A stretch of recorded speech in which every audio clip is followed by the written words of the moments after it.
you wanna bet that I can get you back inside your head? Little love, just for a little fun, I'll make you come back to me before the rise of every sun. Baby, it's meant to be, I know you got a man, but he don't understand. You're gonna be a heartbreaker, you're such a love taker. So just suck me in and you can toss me like a cigarette, 'cause I just wanna be a bad habit, yeah.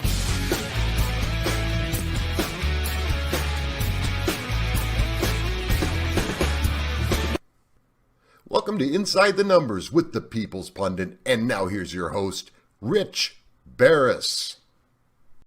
Indeed. Welcome to Inside the Numbers with the People's Pundit. I'm your host, Rich Barris, the People's Pundit. You can follow me on Getter at People's Pundit, on Twitter at People's_Pundit. But of course, the best way to follow me is on Locals, peoplespundit.locals.com. All right. Speaking of which, sign up at Locals and you'll always get first look at all the polls we do. All right, there's a lot that's going to go on this weekend in polling world in my universe here. So I have a bunch of congressional district stuff, but also, of course, the big one everyone wants to know about is Georgia. But I thought we'd take some time today to go over what we're going to do nationally with the latest public polling project for May 2022. All right, and then it looks like toward the end of May, well, probably while it'll be called June still, it'll be fielded at the very end of May. So anyway, it's time. Let's go through the big one here. We'll do what we can. We can talk a little bit more about Ohio and stuff like that if you guys want to. Barnett, all right, before I get into this, big response for Barnett in Pennsylvania. She did an incredible job at that debate, without a doubt. Oz did not acquit himself. Mehmet Oz did not acquit himself very well at all. And here's the problem for him when it comes to that. Sometimes debates matter, sometimes they don't. Mehmet Oz may wind up really hoping wishing he prepared better for that debate, because Republican primary voters tend to watch debates. They do, and they can seem to matter quite a bit. Ironically, some of the attacks against Mehmet Oz outside of the pro-life issue, which was an abysmal response. I mean, it could have been a good response, which I've heard him give to John Fredericks, by the way, in a very in-depth interview, but he never pivoted to that moment where you have to say to voters, you're right, I've made statements like this in the past. Here's a personal situation, and then drive it home. Here's why I no longer believe in this. Look, Donald Trump once praised Planned Parenthood. Donald Trump was a New York business tycoon. He basically was in the social circles of most left-wing people in the country, and he was pro-choice and he had a conversion, but he told the story of that conversion, and it was in fact believable. Mehmet Oz left half of that story, more than half of it, out, so it wasn't convincing. Donald Trump also not only told his conversion story and made it believable, but also was able to pivot to the Democrat, use the Democrat position to not distract, but like, hey, look, once upon a time I was pro-choice, but never did even I believe or accept that pro-choice, as I understood it, meant ripping babies out of the womb during the second and especially third trimesters of a pregnancy. And Donald Trump was very effective at doing that. Mehmet Oz was not. The second thing, you would think, again, I mean, you saw Donald Trump do this. It's amazing to me that people have such a hard time learning from Donald Trump. It really is. You had business dealings in China. Oh, well, so is anybody else who has ever put their name to a product. Donald Trump had business dealings with China. And his answer was that you're right, because I'd be an idiot not to take advantage of the competitive disadvantage that they have put our labor force into. Because I know it so well, I'm the right person to fix it. That's what Trump did.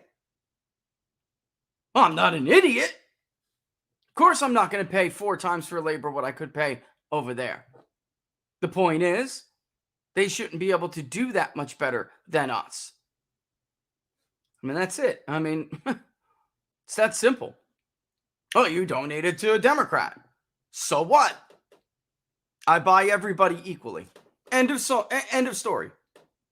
I don't discriminate against crooked politicians that I buy. What the hell is so hard about these questions?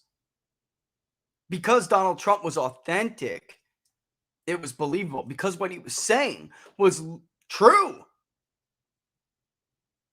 That's how he felt. It was believable. I can only assume that some candidates, it's not as true to them. You understand me? Feel what I'm saying? Anyway, Barnett, she knocked it out of the park. She did. I don't think anybody can take that away from her. She did incredible, and I wouldn't be surprised to see a bunch of donations next week from this week. I really wouldn't. All right, so, I mean, look, it's a tough race for Pennsylvania Trumpers. It is. We all know that they wanted Sean Parnell, rightfully so. He was the America First candidate. They used family court against him. A lot of people I know wish he would not have bowed out.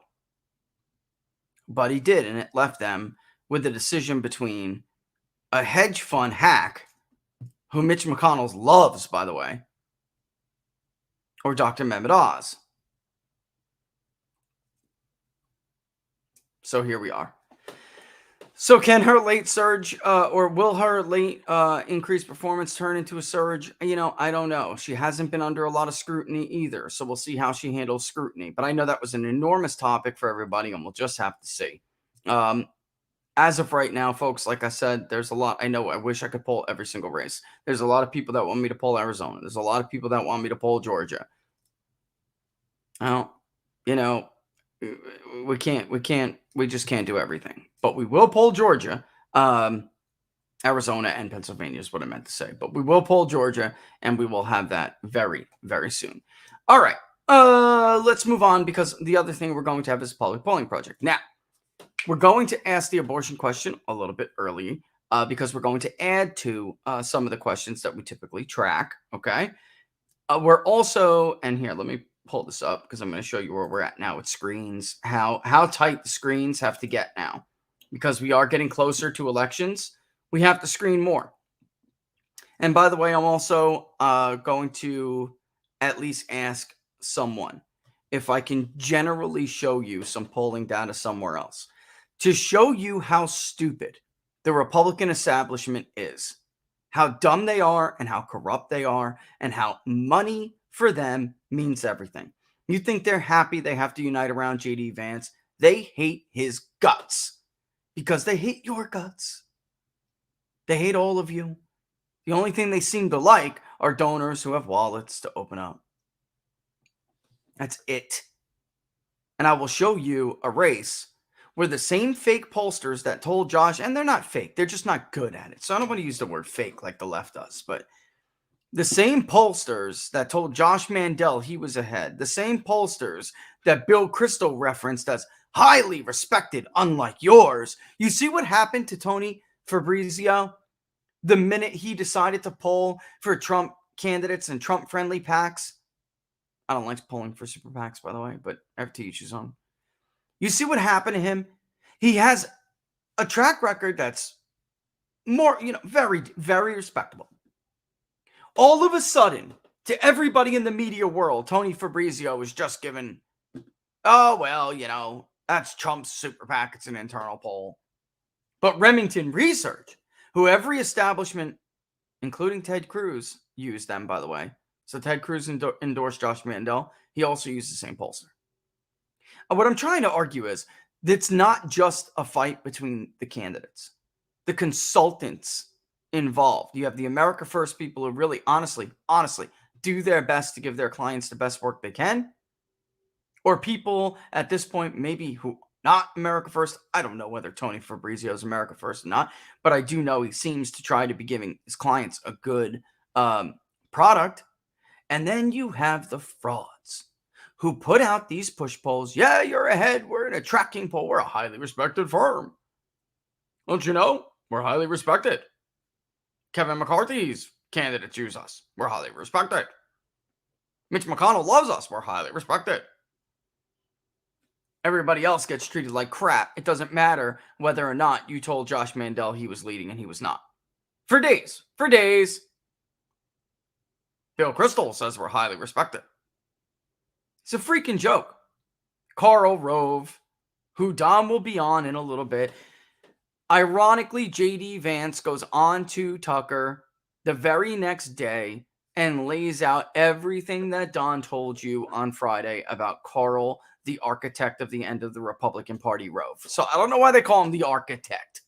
He was the architect of a re-election campaign that barely got the win. Barely. 10,000 votes in Iowa and less than 2 points in Ohio. He's the architect. Again, he's the architect of the end of the Republican Party. That's what he is. So the architect. The architect of your destruction. The architect of national decline. So there's a lot more going on behind the scenes than you even all know. And the point of all this is that I would very much like permission to show you just how stupid and fake these people are willing to be. Just to get their way. Remington just put out, a couple weeks ago, just put out a poll for a GOP donor McCarthy candidate. It was completely fudged and manipulated to run to the media to say, well, it's him and the Democrat. He jumped in the race and suddenly he's got a fifth of the vote. What a total joke. And this guy is such an arrogant piece of trash that he would believe it. He wouldn't question it in a second. He thinks he's the second coming. Nobody knows you, bro. Nobody knows you. And I'm not even going to say his name because he's not good enough to be on my show. The name itself is not good enough to be spoken on my show, at least not right now. Nobody knows who the hell you are. And I really hope that somebody lets me put this up so I can embarrass you and Remington Research back to the corner you belong in. By the way, you have no prayer of winning a general election. None. Zero. You're going to get clobbered by double digits. I got it right here. Anyway, moving on to the public polling project. It's just that I want to show you because it's so stupid. These people are so dumb. And frankly, the truth is, and if you haven't read the article by Jonathan Swan and Axios, you should go do it, about JD Vance the day after his win and what people really think about him in D.C. They hate him just as much almost as they hate Donald Trump. And the truth is, they would much rather, and when I say they, I mean Mitch McConnell and company, they would much rather Tim Ryan beat JD Vance. Believe me. As people say all the time, I don't understand. What would they rather lose? Yes! They would much rather lose to a Democrat who is in the club, who plays ball, than an America firster who, God forbid, is there to represent his or her constituency. These are really vile, disgusting, worthless members of our society who contribute nothing. Nothing.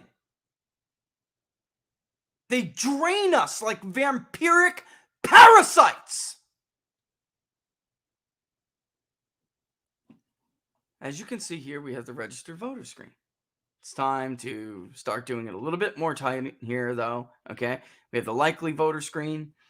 Thinking about the midterms, how certain are you? Greater than 0 but less than 50. You know why we're doing that if you've watched our voter file analysis. We want to know whether or not those voters are overlapping with that 30 to 50 category. And here is the all-important vote history, which is what screwed everybody up in Ohio, ladies and gentlemen. This is what they screwed up. For each of the following general elections, which applies to you regarding your voting history. And it is true that you could just look it up on the voter file, but we also ask. All right. I voted in the 2020 presidential election. I voted in the 2018 midterm election. I voted in the 2016 presidential election. I voted in the previous general election. We'll look at primary history anyway when it is a primary. Thinking back to the 2020 presidential election, for whom did you vote? Right track, wrong track. We're going to want to do that. I do have vice presidential approval rating, although I think I removed Kamala for now. I may put her back because we are including her in the head-to-head matchups, okay? More specifically, do you approve or disapprove? We didn't have inflation as an issue that we specifically track on how presidents doing on, for instance, inflation. This is what we have been asking people about, and I really don't feel that there's a need to put inflation up. Like I see the NBC poll was, 26% approve of the job Joe Biden's doing on inflation. It's not something you typically ask. So what are we going to do? Put it back in the burner? I don't know. Maybe it's smart. Maybe inflation's here to stay, and it's smart. Because do you believe Jerome Powell and all the other idiots when they tell you that them raising interest rates is not going to reverse inflation, but it will stop the rise of it? They truthfully don't know that. And everyone that we have spoken to has told us, from food and distribution to minerals to other like raw materials, they tell us that we haven't begun to see inflation. So maybe I don't know, but for right now, let me marinate on it, okay? Immigration and border security, crime, economy and jobs, the pandemic, US-China relations, and foreign policy. Eventually that pandemic's got to go. Why? Because it's not a pandemic, it's endemic. Endemic, look it up, Google it. Next, we'd like to get your overall opinion of some people. Please indicate if you've had a favorable or unfavorable opinion of them, or if you've never heard of them or have no opinion. Locals, you got the trackers, right? If you didn't, people on locals, if you did not see that I put up the tracking numbers for each of these congressional leaders, please go click on Just Me, scroll through on locals and check it out. I'll probably wind up posting it again, but they're cool. They're tabs. Very simple. You'll see Chuck Schumer is the default tag, then Mitch McConnell, then Kevin McCarthy, Nancy Pelosi, then Kevin McCarthy. Whoever is the majority leader. All right. This is what we decided. So we're not accused of putting one party before the other on our stupid graphics, which we have been incredibly. All right. This is what some people have nothing better to do with their lives, apparently.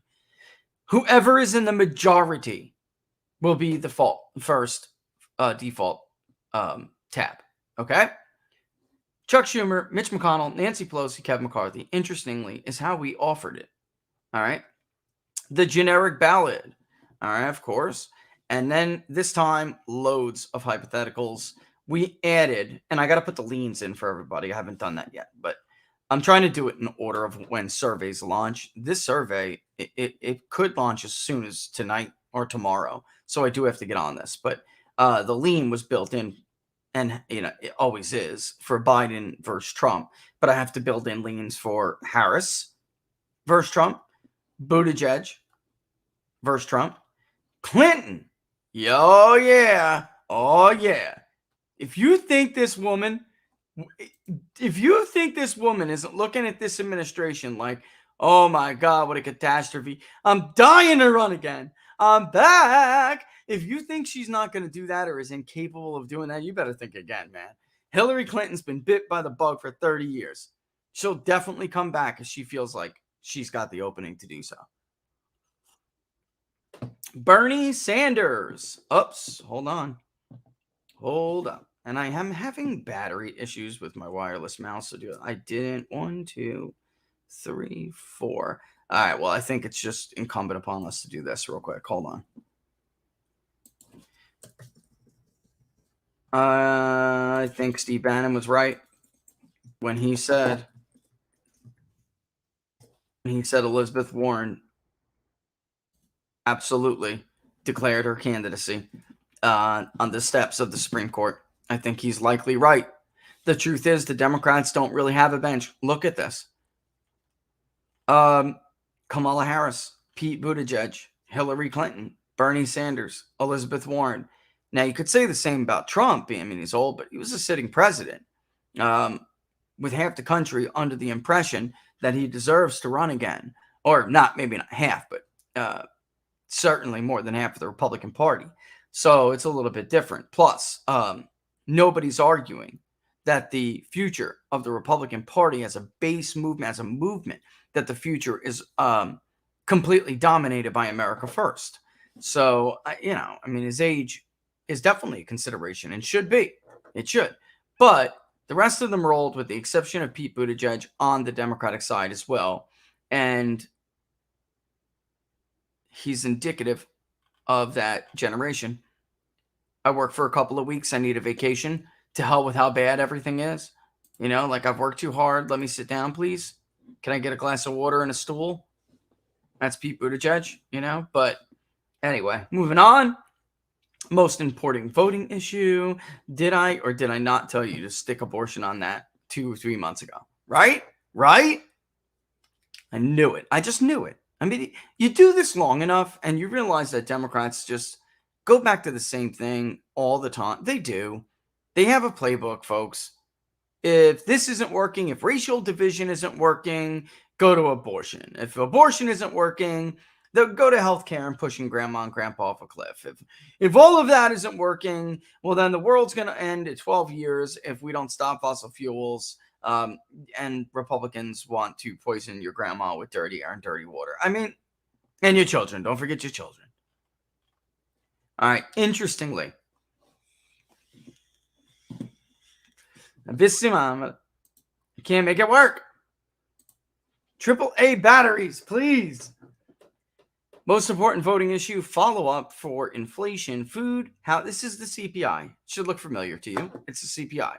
Interestingly, in an area in California, multiple areas, where we have pulled on and off, for over a year, housing and shelter was dominant with that. Gas and fuel is worse in California than anywhere else in the country. Food and groceries was number one nationwide. It was about, Laura? About a month ago? Yeah, they regift. Laura that's right. They regift. That's all I wanted to throw in there. And plus, saying a bad word in a different language is still a bad word. Sorry, Madam Producer. #censor. She's censoring me. I don't like it. Moving on. No, she's right. I got to watch my language. But it's in another language, so a lot of kids can't understand it, Laura. Great. So now we're going to introduce them to a new language. Mommy, Daddy, what did this word mean? And such and such. All right. Point made. All right, so I'm very curious to see whether food and groceries will maintain its national edge or will gas and fuel overcome it. Ironically, in this area of California, where all throughout the recall, housing and shelter was number one, and had been for months and months and months after that, food and groceries overtook it. And now just recently, in the last poll we just conducted this week in the same area, gas and fuel was, in fact, number one. And it was going away. Food and groceries and housing and shelter were pretty close. Gas and fuel was it. Probably, I don't know, when weighted 20, 30 points. And then this is the follow-up for mandates. Even in this area of California, people have decided now that the mitigation, if they choose mandates, vaccines, coronavirus vaccinations and mandates, they're choosing it because they're afraid it's going to come back. The madness, as one person said, is going to come back. All right, so we'll see. All right, please assign either a positive, neutral, or negative rating to reflect your perception for each of the following you recognize as the Registered Voter Economic Confidence Index. Given everything, which we're going to talk about some of it, that happened this month, I wonder where this index is going to go. It actually began to tick up slightly. If you go to bigdatapoll.com, slide to the bottom where the public polling project stuff is, and you will see the tracking as well as the sub indicator levels. You will see that it did rebound somewhat last month. And I'm curious to see whether or not it holds, goes down. I'd be shocked if it went up, but you never say never. it was at a very low level. But as we get into the driving season, and we are soon, it's coming upon us, people are going to care more about gas and fuel and everything else. When they go to, have a barbecue for their family in the backyard, neighbors come by and they go to buy a package of buns, or try to find burgers to throw on the grill, or it's gonna matter more. Believe me, every year it does. Government censorship and free speech. The Biden administration recently announced the creation of the Disinformation Governance Board under the Department of Homeland Security to, quote, monitor, unquote, disinformation. Opponents criticize it as dangerous censorship and argue authoritarian regimes all established a, quote, ministry of truth, unquote, to control free speech, a reference to George Orwell's dystopian novel 1984. Do you support or oppose the creation of a disinformation governance board or a ministry of truth? Both, giving both sides a little bit of due reference there. I probably will add a question that says, more generally, do you believe that it is the role of the government in a society with free speech to police disinformation? I'd love to hear your thoughts on that, guys. I think there needs to be something beyond. This is me. I know everyone's different, but this has always been my philosophy as a pollster. You got to kick those kind of like media buzzwords to the curb to get to the heart of how people feel. And when they see disinformation governance board or ministry of truth, they're generally going to tell you or choose what they choose based on what they think to be the right answer for them, right? Almost a cognitive bias, some sort of general cognitive bias. Not really a social pressure bias. But what we're trying to do is get to the heart of what they believe. Do you believe that it is an appropriate role of a government in a free society to police misinformation? To identify, police it, even rule on what it is? To me, that's the real heart of the question. And I'm curious to see what you guys think, Yeah, I'm just going through some of it.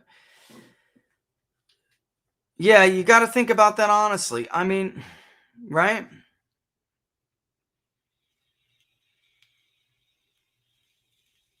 I'm reading something. Oh, Gavin Newsom. Why didn't I add Gavin Newsom? Yeah, David, but that's what she's doing up there, drawing attention for her future run. You know what I mean? Warren, we're talking about.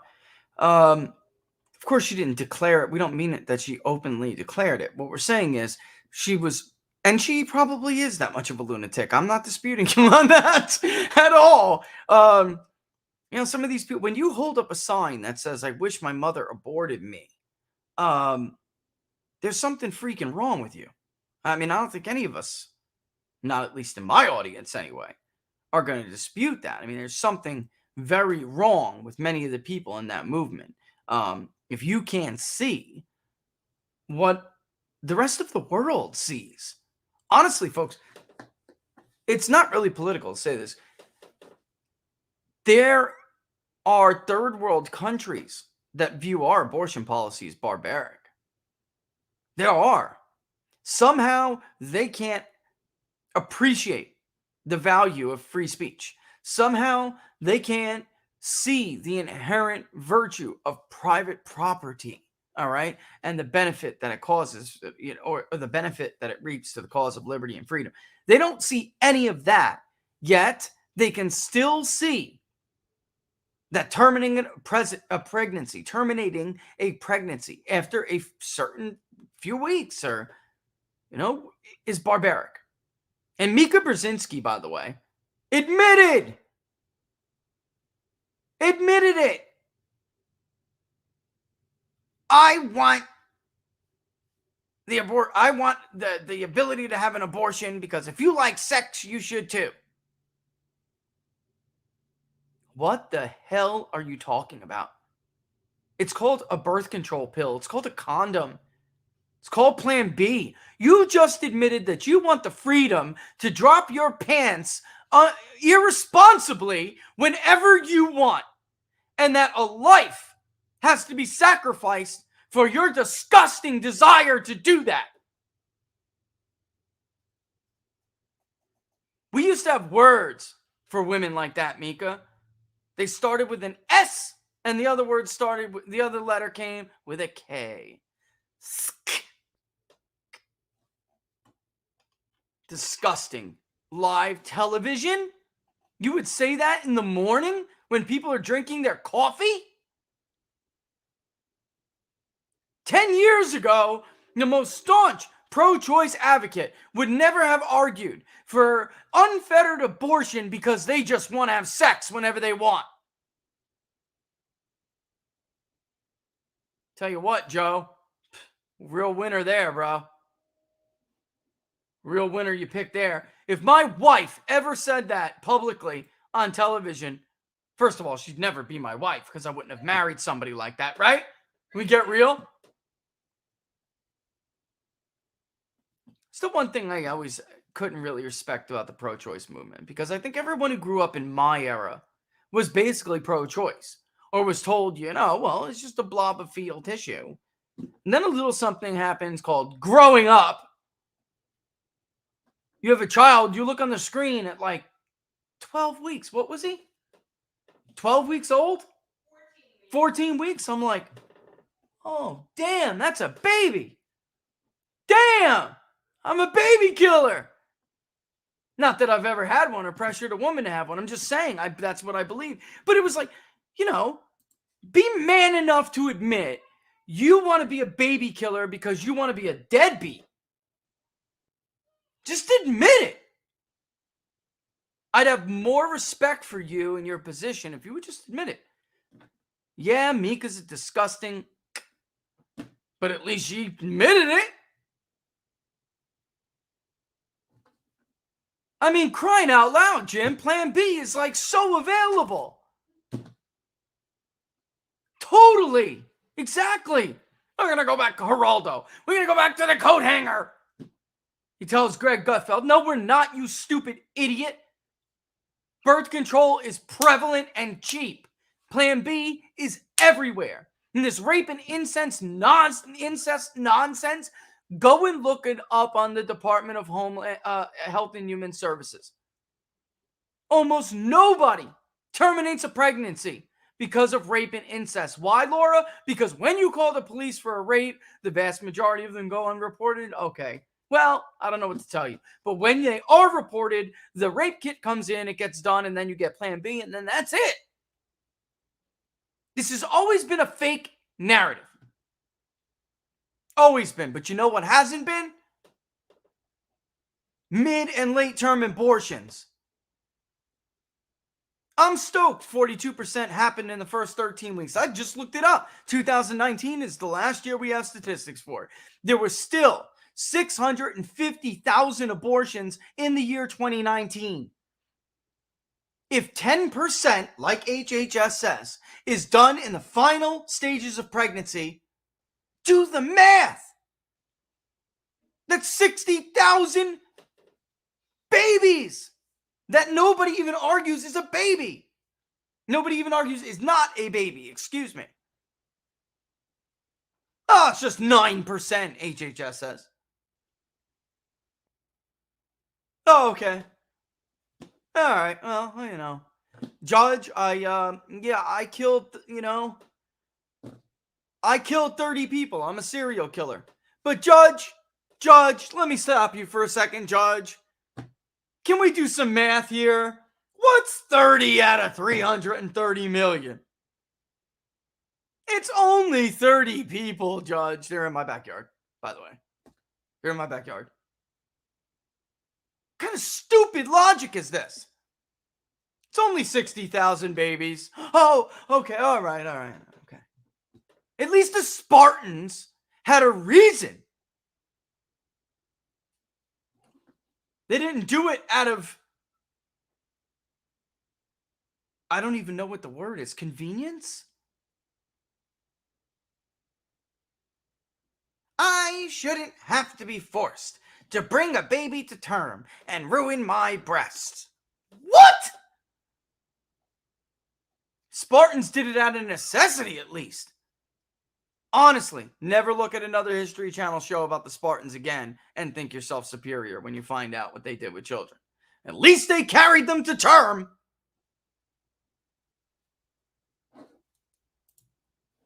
It's just unbelievable, but this is what happens when you let them speak. All of them will start to actually tell you what they really think.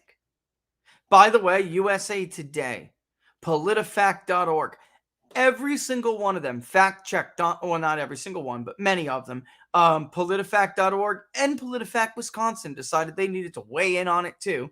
They fact checked Donald Trump when he turned to Hillary Clinton and said, Hillary, just a minute, you want to rip babies out of the womb? Just a minute. Of course, everybody in America knew that he was telling the truth. And they actually found, well, she never said that. Yeah, of course she has. If you say that Roe v. Wade is unchallengeable and that it must stand as the law of the land, period, end of story, then you support unfettered abortion, even up to the time of the baby's birth. Because any challenge to Roe, and Laura wanted me to explain this, any challenge to Roe has been vehemently fought by the abortionist industry. Roe v. Wade being overturned does not lead to the wholesale criminalization of abortion. That is not true. That is a talking point, albeit a very well-financed, a very well-funded talking point that you have heard for decades, because guess what? That's what abortionist industries, that's what any multi-billion dollar industry is capable of doing, pushing a bogus narrative. For crying out loud, look at the data dump from a certain pharmaceutical company this week. You have enough money, you can tell a story about anything. They're not saying, we'll agree to, impose certain restrictions. We're good up until the 12th week. They're not saying that. And Roe that's not what it did. It simply would return those laws to the states. I'm not sure that there's political capital in any of our 50 states to criminalize abortion overall. Even the reddest of states are filled with a bunch of cowards.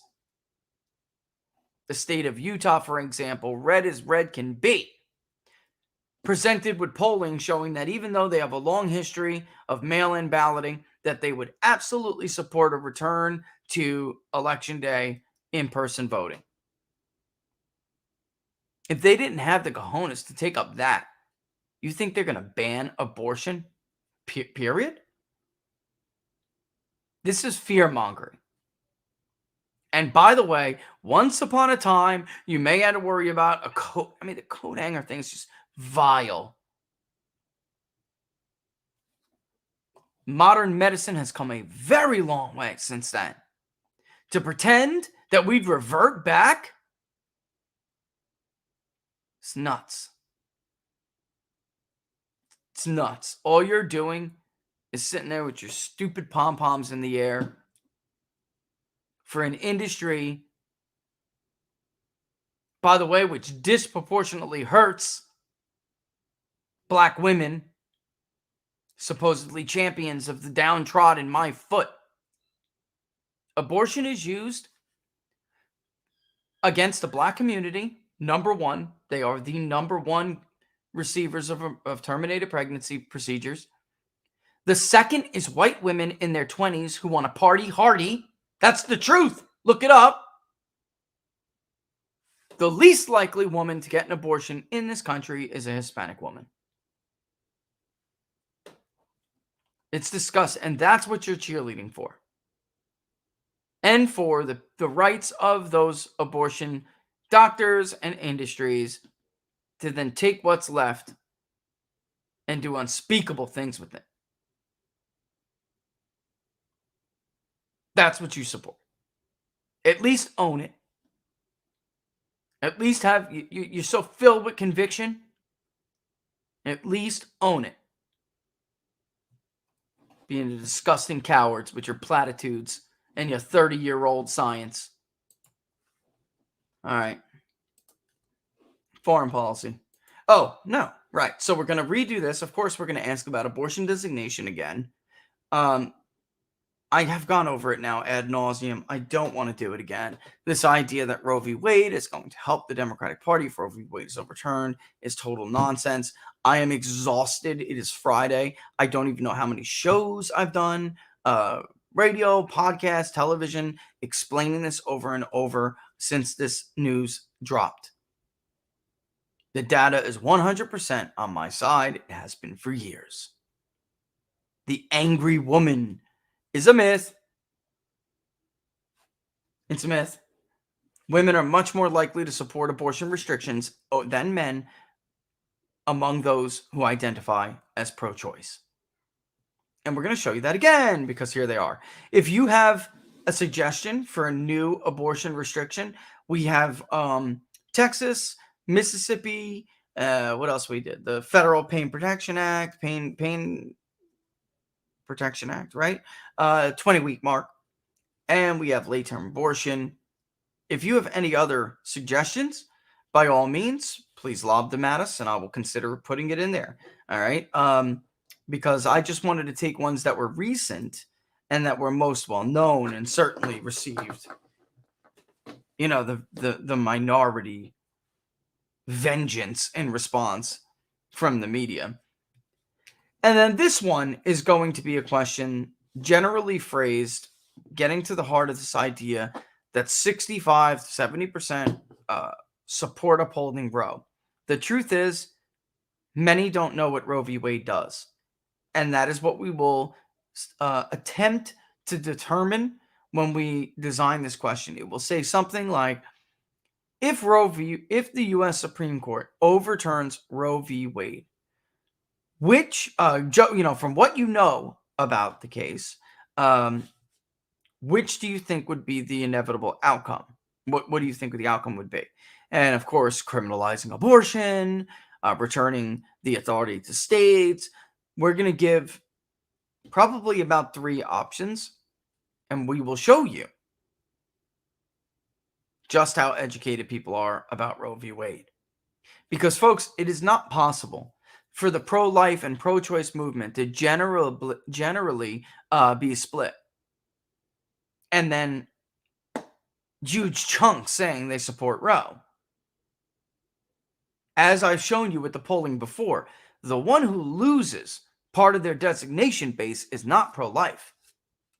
They remain steadfast when you ask them in-depth details about their views on abortion, in-depth questions about their views on abortion in detail, specific time periods, different bills that have been proposed. The pro-choice element is what cracks. The pro-life does not. All right. And then this is, and we already, wow, an hour went up already. I'm kind of liking Laura's idea about taking breaks early because then you leave more time in the final hour.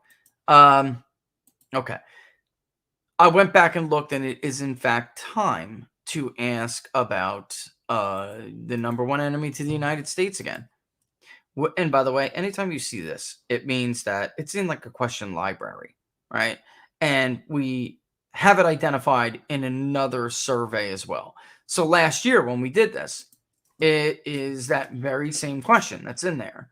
So it is linking these 2 surveys, last year and this year. All right. That's just to let you know what that means. It means the question's in a library. We also asked last year at this time about schooling by household and critical race theory. I do think, because we do have some time, we asked which situation applies to your household. Whether or not you were in a private school, whether your children were in a public school, whether or not your children are homeschooled, which we had at 12.5% last year, which was about right. There was a story about a month after we did this survey. I think it was 11.8. It said it soared to 11.8. And I was like, oh, crap, that's pretty close to what we had. Both public and private. You have children in both, which is 2.8. And then you have your children somewhere else, but you're considering homeschooling. All right. Ironically, look at the percentages by party here. More Democrats than Republicans were considering homeschooling their children. Isn't that interesting? However, there were more Republicans than Democrats who had kids in both public and private schools. There were certainly more Republicans than Democrats who had their children homeschooled, but I was actually rather surprised that 1 in 10 Democrats, it wasn't by much, Republicans homeschool their kids. So that media narrative was a bust as well, right? A total bust. Republicans and Democrats equally have their children in private schools, and more Democrats than Republicans have their children in public schools. But for the most part, homeschooling is not some exclusive hillbilly thing, or so that's just some Southern Republican. It's not. That's not true. So it's time for that as well. And just to show you guys that, let me bring this up. Let me take a break on.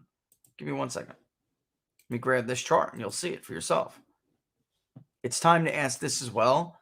And I think it's probably a good time to, there's no 24-hour news cycle that's influencing it right now. And it's kind of hard to find questions that aren't influencing it. But this was it for that survey last year. Interesting, right? I thought so. 10% of Democrats are homeschooling their children. 14.1% of Republicans are homeschooling their children. It's not that big of a difference. And in fact, at the time, there was slightly more, and it's well within the sampling error. So, it's statistically insignificant, but 3.4% of Democrats said they were considering homeschool. 2.3% of Republicans were.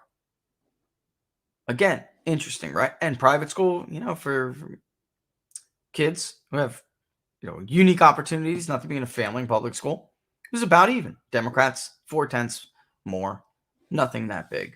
And just to show you what else we asked for that survey. There's schooling, Palestinian statehood we asked about, critical race theory, and this is the biggest enemy. We can take a look at that real quick before we move on. Interesting, right?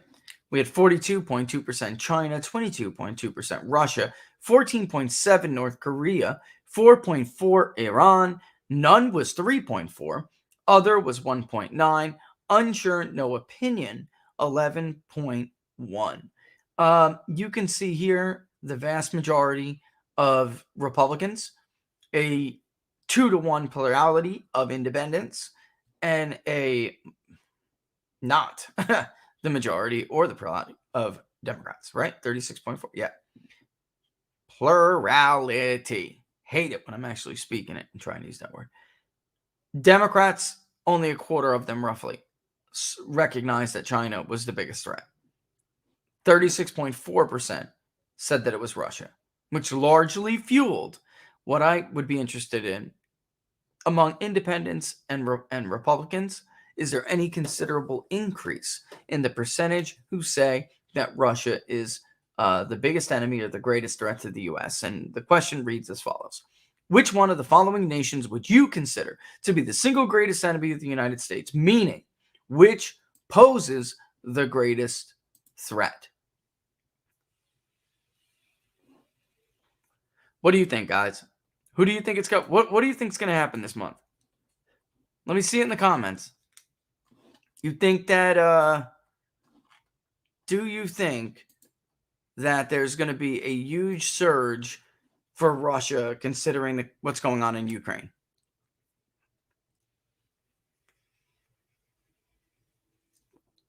Wow.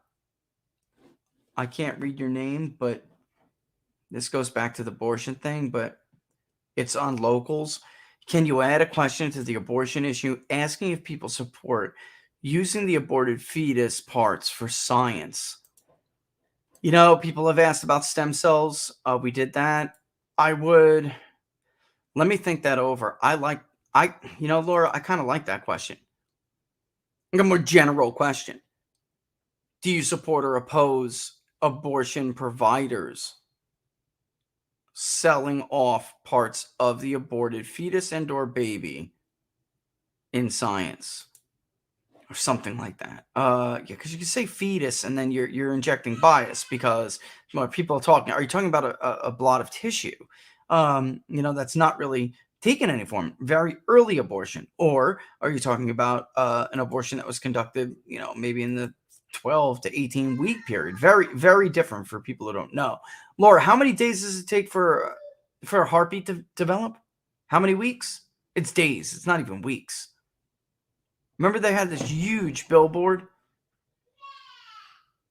Yeah, full disclosure so we can choose. Yeah, used in scientific research. I like that. That's but it's like 9 days or something. It's something small. I don't know. Hearts start beating quickly. That's interesting. You know what? You got me thinking. You really have me thinking there. Let me marinate on that. I like that though.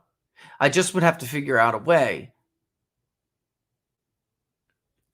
It's the hardest thing about that question is you would have to give, like Lemon Minty said, you would have to give a range.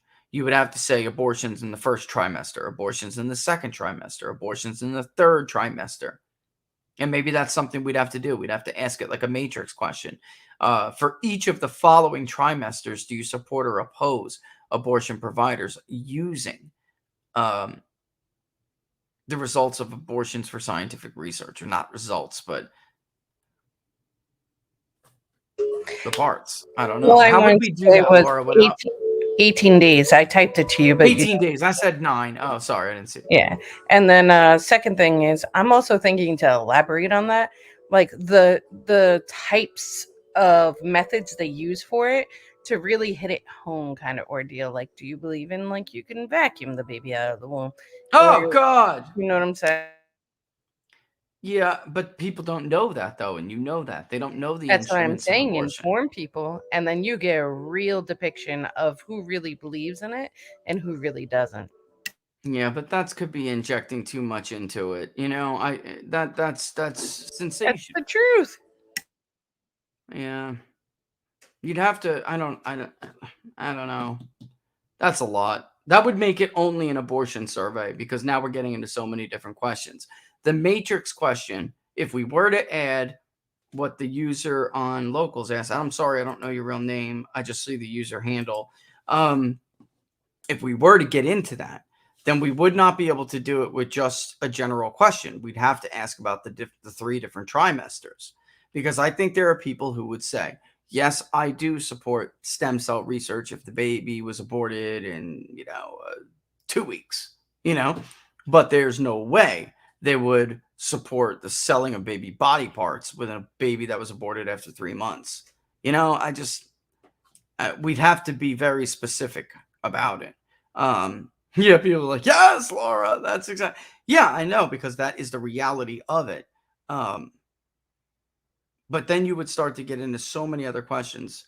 It would make the survey all about abortion. It really would. All right, but it is 12:58, so wow, we'll have to come back. Yep, we'll have to come back and discuss it. And we'll bring back, when we do, Don Smith from the Don Smith Show to do our Q&A. He should be joining us soon. All right, but before we go, we'll be back in 2 minutes and 30 seconds. Watch Bad Habit as a special thank you, always, to the Bone Band for Bad Habit. You're watching Inside the Numbers with the People's Pundit. Don't forget to follow me on Getter, at People's Pundit, on Twitter, at People's_Pundit. We are on Truth Social now, at People's Pundit on Truth Social. But of course, the best way to follow us after you subscribe to Rumble is, which is People's Pundit on Rumble, is to join us on Locals, peoplespundit.locals.com. And Locals, it sounds like we got a lot to talk about over this.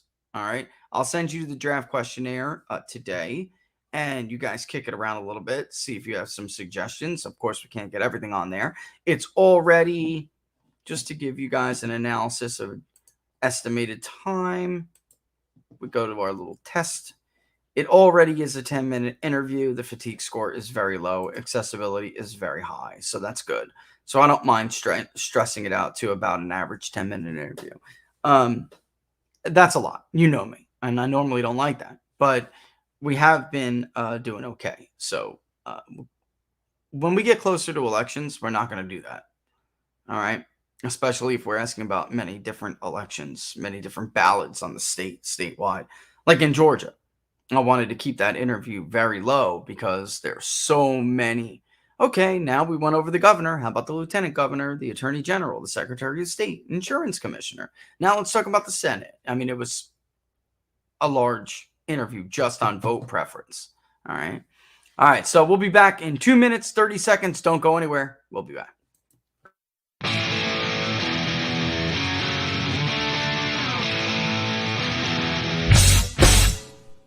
How much you wanna bet that I can get you back inside your head before the summer ends and spread a little love.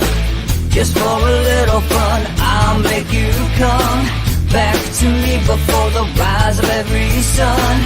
Baby, it's meant to be, I know you got a man, but he don't understand. You're gonna be a heartbreaker, you're such a love taker. So just suck me in and you can toss me like a cigarette, 'cause I just wanna be a bad habit, yeah.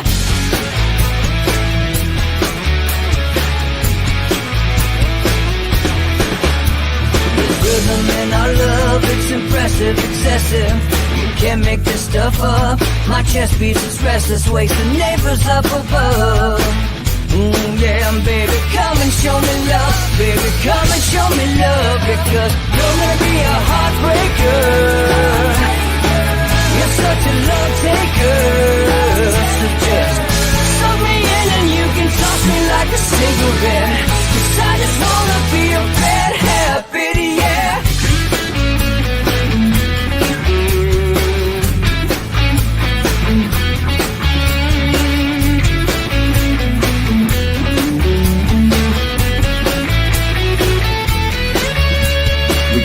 And take a one-way ride, steal us away to find a place we can hide. It wouldn't take much to spear overnight, just to give in to the need and leave it all behind. 'Cause I know that you know that I know that you want me. You told me, now show me, come blow me away. 'Cause I know that you know that I know that you want me. You told me, now show me, come blow me away. You're gonna be a heartbreaker,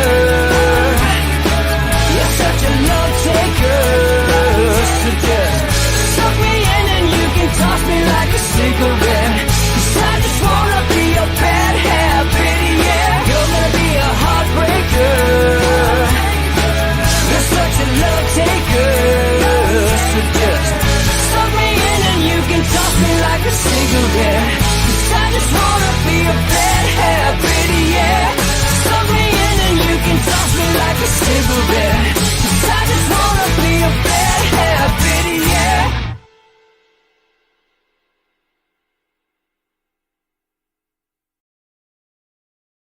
And we're back to Inside the Numbers with the People's Pundit. I'm your host, Rich Barris, the People's Pundit. Thank you to those who contributed over the break to the Public Polling Project, helping us get there to fulfill the goal, which we're not quite there yet. So consider donating, sharing, and everything else that goes along with it. But we'll get there. We were going over before the break what is on the questionnaire this month, which is abortion, lots of head-to-head matchups, generic ballot, all the other trackers we do, favorabilities of congressional leaders, and the biggest enemy, greatest threat to the U.S. question. That is an annual tracker.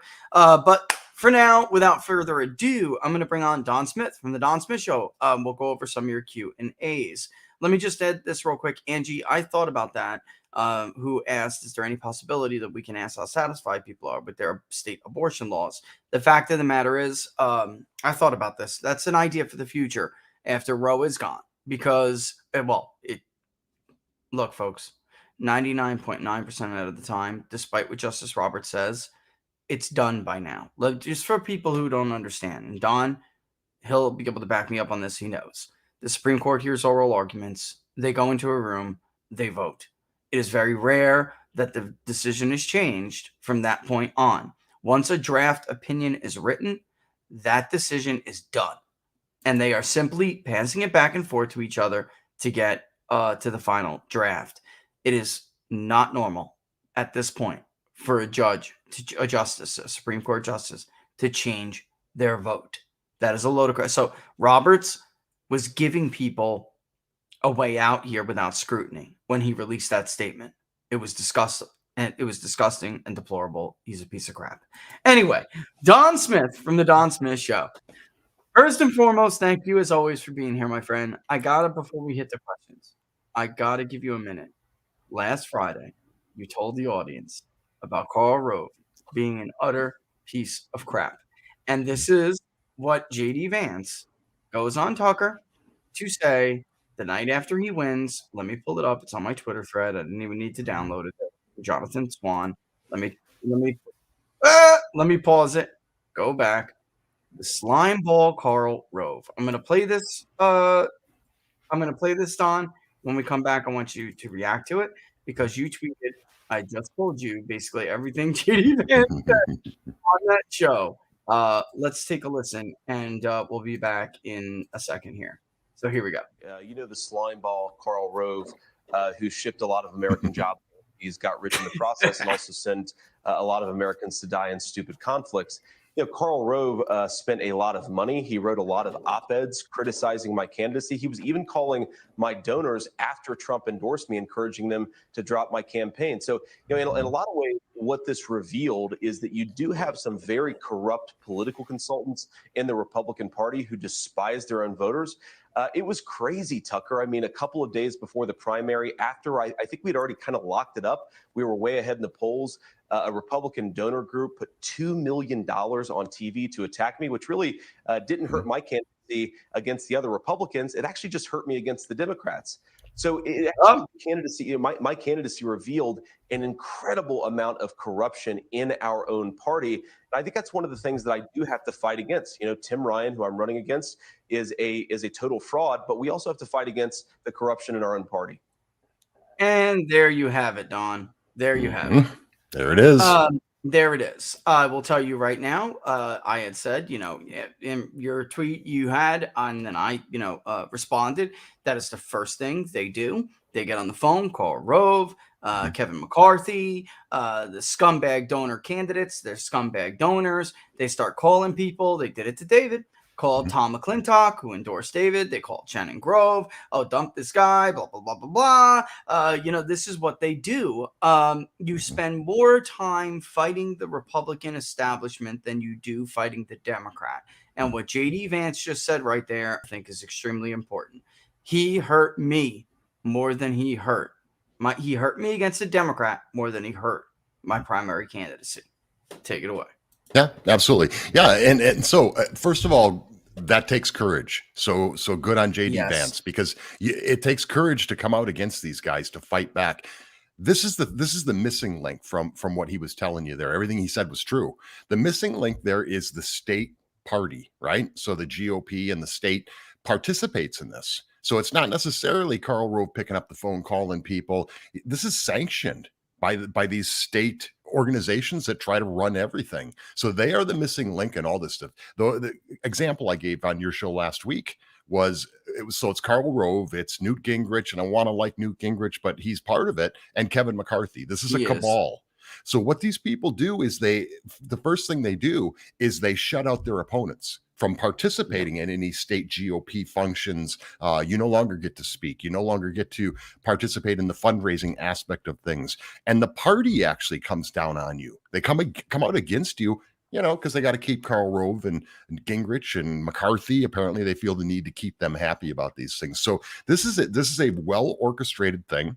Anytime you're watching an election and you see Newt Gingrich, Kevin McCarthy, and Karl Rove come into your city or your state, that they're supporting the rhino. They are very scared about an America First kind of candidate coming in and taking away their power. This is about preserving Kevin McCarthy's leadership position. which he's obviously failing at. Everybody can see that. But this is a well-coordinated thing that these guys do. This isn't happenstance. It happens all over the country. You'll see these guys flying around to all these different states and getting involved in all these different races. We were running against a multi-million-dollar campaign. And this was Brian Fitzpatrick, like the biggest leftist. I mean, you want to, he's not even a rhino. I can't even call the guy a rhino. So had millions of dollars, but we were winning. We were going to win this thing. So month to go before the election, before the primary, boom, in come the the gang. And from that point on, my candidate was shut out of everything. And he didn't have the money to fight back, just like you were just talking about. So there's $1 million ad campaigns on TV putting this guy down, and they really had very little to put him down about. He just didn't toe the party line the way they wanted him to. So that's right. The whole purpose of an election. So the people get a choice. So they took all that information in the closing stretch away from the voters to be able to hear from my candidate. And we barely lost, but we were up against millions of dollars and we had very little. It was like 2 points. Yeah. It was like 2 points. I mean, and you were going to win. That's what, this is what they fear, that more than they fear giving the seat to a Democrat. I try to explain this to people. I know it's so hard for them to believe, but the truth is Kevin McCarthy would rather have a Democrat win than somebody that is not a vote for him and that he can't control. There's folks, without a doubt, that is true. And honestly, I use David's race not only because he's a good guy, but because it's so indicative. They all believe that Democrat was basically a shoo-in. There are all of those rhinos out there that actually endorsed him, the Democrat, when it became clear that it wasn't true and that David was what happened, folks, is that it wasn't just my own polling. It was the Democrat is polling, and he started showing everybody, holy crap, I really am down. I'm down. That's when they banded together and threw a donor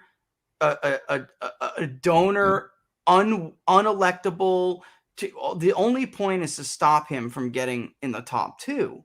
And he tried to play nice. Even your guy, he went after Fitzpatrick, but he did not declare war on the establishment. He was simply saying it's time for somebody new. It's time for a new leader. It's time for new blood.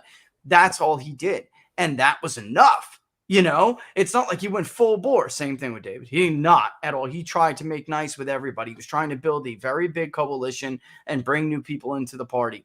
They don't give a damn about any of that. They're the biggest frauds in the entire world, Don. And unless you do what we do, it's like we have to tell people this, because unless we tell them, they will never know. Fox News will never tell them. You know what I mean? Like they will never tell them how their friend Karl Rove is the biggest scumbag on the face of the earth. The first time, 12 years ago now, was Joe Miller in the Alaska Senate race. He defeated Lisa Murkowski. Karl Rove is the first phone call, and then after the NRSC, you guys have done a great job, winning the primary, but now we're going to send our guys in there and they're going to help. And, you got to let us take over because these guys, they do such a great job. And this is the big leagues now. And you ready, Laura? What's the line, Laura? What's the famous line? Because we got to bring these guys into what, Laura? Because they'll get you over the finish line. They'll get you over the finish line. That's it. And I swear to God, they passed this line down from NRCC head to NRCC head, NRSC head to NRSC head. They passed this line down because for 12 years, these people have been saying the same damn thing. It doesn't matter if it's the one in charge now at the NRCC or someone else. I mean, it's unbelievable that they all say the same thing. Karl Rove was the first person I ever heard say that to a primary insurgent, because you got to remember the Tea Party was 2010. It was new. The rest of the time, there really were no insurgent candidates like that since Reagan. The Republican Party was not invigorated with base rejection of the establishment until 2010. And then that's when it really started. And then, of course, Trump peaked it all. And now we're in this battle between what everyone views to be a Republican and then what they are. You know what I mean? So, which is not a Republican. That's another thing you got to remember. They're not. Karl Rove is not conservative. He's not at all populist. He is not a constitutionalist. He's just a dirtbag who likes his station and doesn't want to give it up. He would be perfectly happy to manage the decline of the United States under his boss, who he praises up and down. They always call him the architect. Like I said earlier in the show, Don, I call him the architect of the end of the Republican Party, because that's what he was. That's what him and his boss represented. The total destruction. They took a surplus and squandered it on invasions and overexpansion. They took a party that won every single fastest growing excerpt on the census that year. For what? They took that and they destroyed it into a party who couldn't win a single one against Barack Obama. This is who they are and what they did. And they have the nerve, the audacity to talk about electability with anybody else. Anyway, they moved in on Joe Miller, who had the goods. And I don't know why Joe is a good guy. I don't know why Joe would never let me or anyone else dump those damn documents. It was in writing. I mean, he had no shame, Karl Rove. None. I don't know why Joe just didn't put it out there. I really don't, Don. But he was like, no, I don't want to, rock the ship. You rock the boat. Like, what the hell? You just rocked the boat. You defeated an incumbent senator. They're going to kill you. They're going to come after you with a vengeance. And by the way, what did Karl Rove do? He installed a bunch of plants who sabotaged Joe's campaign, who basically raped the coffers and paid themselves money to do nothing, while Karl Rove made a deal with the Democrats to abandon their candidate and vote for Lisa Murkowski in the write-in campaign. And that is how Joe Miller lost the race. Which, by the way, I still see fact checkers to this day. Karl Rove didn't. Shut up, you weren't there. He absolutely did. And again, Joe's got the goods. He could have just dumped it on everybody. We would have had, if he and others would have dumped him a long time ago, they would have saved us all a lot of trouble. A lot of Karl Rove moments on Fox News.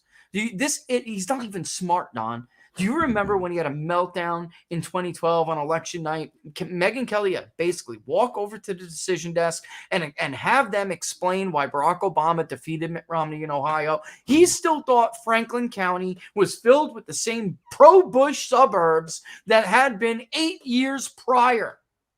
They're not even smart. They're just dirty and they have a lot of money. Getting Eric Greitens' ex-wife to lie under oath and tell the court that he abused their daughter, bro. Yeah. That's why he's the architect. That's why they call him the architect. He's the guy that they call. So when the cabal came into Pennsylvania, for example, just a specific example, when they came in there, he's the guy that takes over and he says, okay, so here's what we're going to do. We're going to raise this much. We're going to put together this kind of ad, boom, boom. He really is behind the scenes. I call him the guy behind the green curtain, but it's the same thing, right? He's the guy pulling the levers and putting everybody in place. He's got the connections. He's got all these things and he uses them to his advantage. Karl Rove has a list guaranteed right now of every single person he wants to win every single open seat in this upcoming election. And he will do everything in his power to make sure it's his people. So he considers himself the architect for that reason. He's the one that's going to put together the dream team, right? That's how he thinks. But he is the architect.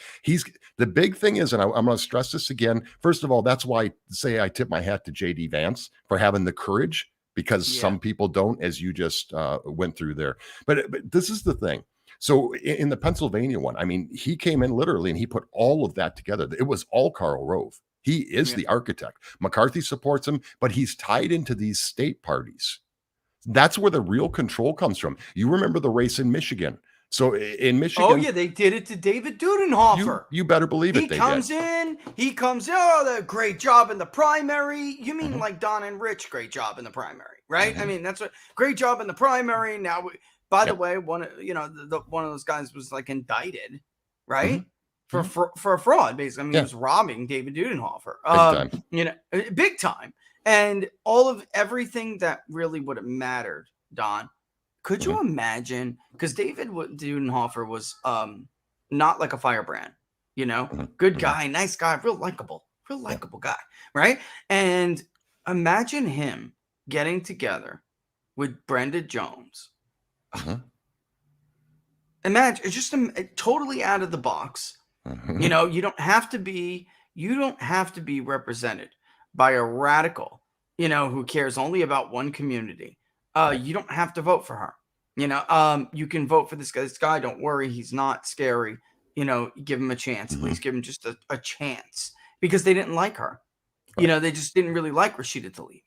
You know, I mean, he could have partnered with you know, more conservative Democrats to do something special. Karl Rove comes around, they pilfer the coffers, they sabotage everything, the campaign goes nowhere, he gets blown out by 32 points. I mean, Mhm. this is the same old song and dance, Don.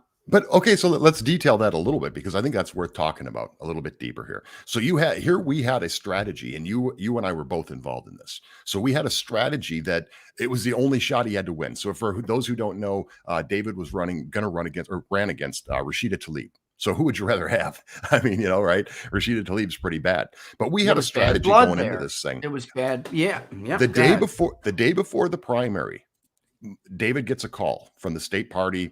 They sit down. They want to meet with him. They sit down and meet with him. They tell him, "Hey, listen, looks like you're going to win. We are going to help you. We're going to help you win this seat." They had no intentions of helping him win that seat. We already had a plan to do that. So he wins the primary. So we all know what's going to happen next, and he knows it too. And he was not, you know, a big fan of the state party, but he thought, "Hey, geez, you know, they got the apparatus. They have the tools to help him win." But that's not what they intended to do.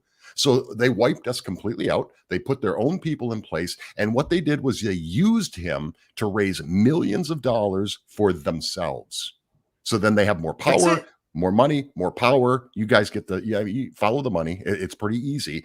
They did absolutely nothing to help this guy. In fact, even did things to hurt him. So it was all Yes. about them raising money for themselves, because they had a big name to run against Rashida Tlaib. They saw no chance for David to win. We saw a chance for him to win.